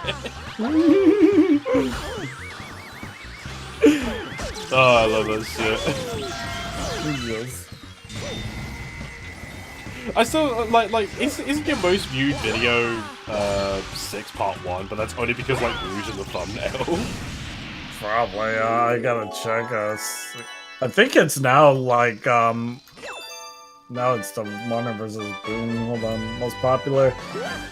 Classical Adventures Beach Time. Ah. Next to Sonic Reminiscent 6 Part 1. Genuine question, since I've been a fan of yours as a kid, 759, what is your favorite video you've made? Mine is Shadow and the Tree Christmas Ghost, and the Three Christmas Ghosts, sorry. My favorite video, so far, like, just because it was such a long video and I didn't know how long it actually took me, I think it took me an entire month to finish, is Zoe versus Cosmo. You were quite passionate about it. I remember you were showing me all the all like the stuff behind the scenes. Like the one that's definitely gonna be my favorite once I get it all done is Silver versus Dave. This one has been like in the works for God knows how long. It's like, it's just one of those. I learned an entire new program just to do this shit. If we're counting the start of it when I started writing the script, it's been in things since 2020. Yeah. That's how long it's been in the works. Because that's when I wrote the initial script, and then I started again and did the dual script. Yep, but it's all for the better because we got like much better stuff to work with now. Oh yeah, like that script has been like you know, this has been one of the most fun projects that I've been involved with, and you know I've written 2 books. I just can't wait to like get it out there. Like it's been a lot of fun. Just like everybody is like just going like, wait, why is Goku and Sonic here? And it's like because they're card monsters, and they're like, what? Oh yeah, fans are confused, but everyone you've been talking to get help with in the project have been all for it. Oh yeah. I think even Silvernux is a Yu-Gi-Oh fan, right? Yes, he is. Like, when I told him, he's like, oh boy, this is gonna be a lot of fun. I think, didn't your wife also tell you that you were, like, very overproducing it as well? Yes. God. She was like, oh man, you... Like, the fact that I learned a whole new 3D software just to do this. Yeah, we, like, when, in the last month, well, I say we, you're doing that with Nifty, realistically, you have made far... Realistically! You've made, far more progress with it than you have previously. Yes. Like, you've been getting more people involved, like, the cards have been fully completed. Yep. It's looking really good. Yes. So far, everybody's been really liking that stadium preview. Oh yeah, and that's just the preview. I think Yeah, are all the summoning animations done? Yeah, the only ones that need, to be done, on the arena is Sonic and Goku. I think you still need to wait for that model to be done as well. Yes, ever since, we've been getting more and more stuff, she got more motivated, and she's like, yeah, I'm very close to being done now, and I'm like, awesome! Yeah. We ain't gonna So say, I we ain't can't gonna say wait what the to model is. see that model being done. It's like, oh man, I can't wait. Yeah, you showed me it. You showed me the model looks great. People are gonna wonder what the fuck and why the fuck, and I'm all for it. Yes, it's one of those, at first she had to limit it for source, and now that it's Blender, it's like, oh sweet, I could add in way more better details, and the model looking even more I guess you could say no need to cut the details anymore.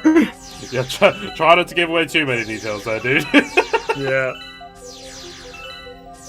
Overproducing how? I mean, if you've seen Henry's normal animation, it's on Source. We're doing, Silver's Dave is going to be on Blender. Yep. That's a whole different beast entirely. Yeah. Before, when I actually did a test animation and stuff like that, when Silver and Dave were just on rocks, the outfits were not on them that great, and it's one of those a lot of stuff was gonna be just this is good enough, and it's nah, that's not good enough anymore for me. It has to be the most insane thing people have ever seen. I still can't remember what, I can't remember who brought up the idea of having Silver and Dave duel. It was me. Was it you? Yeah, it's because when I was doing the Modern versus Boom stuff, I was debating to myself okay, so I was like, okay, so Dave, I wanted him to play a game with Silver, and was one of those I was thinking to myself because we've been watching Yu-Gi-Oh! Duel Monsters, you, me, and Jack. Yeah. That's when I was actually really inspired to be man, I should do a fucking full-on Yu-Gi-Oh! Duel. That was when you asked me to help with the project.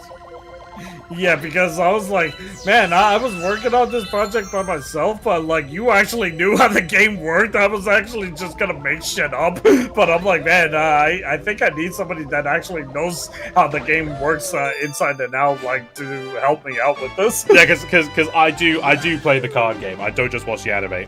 That's when you got me and Jack into Duel Masters, and at first I thought I was never gonna play it, and then I got super addicted to it. What's your rank right now? I think it's Diamond or something. What the fuck? My Dark Magician deck really carried me. God. I just can't ever wonder if you hadn't if you didn't know I was such a Yu-Gi-Oh nerd, what would you have done as the alternative for Silver and Dave? Would you have still done a duel and just make shit up, or would you have done something else? I think I would have still done the duel because of just Yu-Gi-Oh in general. I would have just probably, I don't know. I think it would have been way more jokey than anything. Right. So you probably would have done it in a bridge style instead of trying to follow the rules. Yeah, basically. Fair enough. At least you're honest. Yeah. Right, I've got no time for me to end the stream. Do you have any closing words you want to say to the people? Play Duel Monsters. Yu-Gi-Oh! Master Duel is free. Yes, it is. Yeah, this has been Super Mario Galaxy for Nintendo Switch. If you guys like what you see and you see more, be sure to let me know down below. Next time we'll come back to this, we'll be finishing the Fountain Dome. and then we'll move over to the kitchen. That'll be fun. If you guys want to help me, if you guys want to help support me, there are links down below. That's all I'm going to mention of that. But definitely consider supporting Z and his mum in helping her recover breast cancer more than you consider supporting me, alright? But yeah, big thanks to Jack for being involved. Hope he's having a good time drinking with the lads, and thank you for joining, Henry. And that's all I've got to say, really. Thank you for having me. Subscribe. See you later. Thank you guys so much for watching. He's Shadow759, and I'm Sergeant Major Mario. Okay. Ciao. Bye.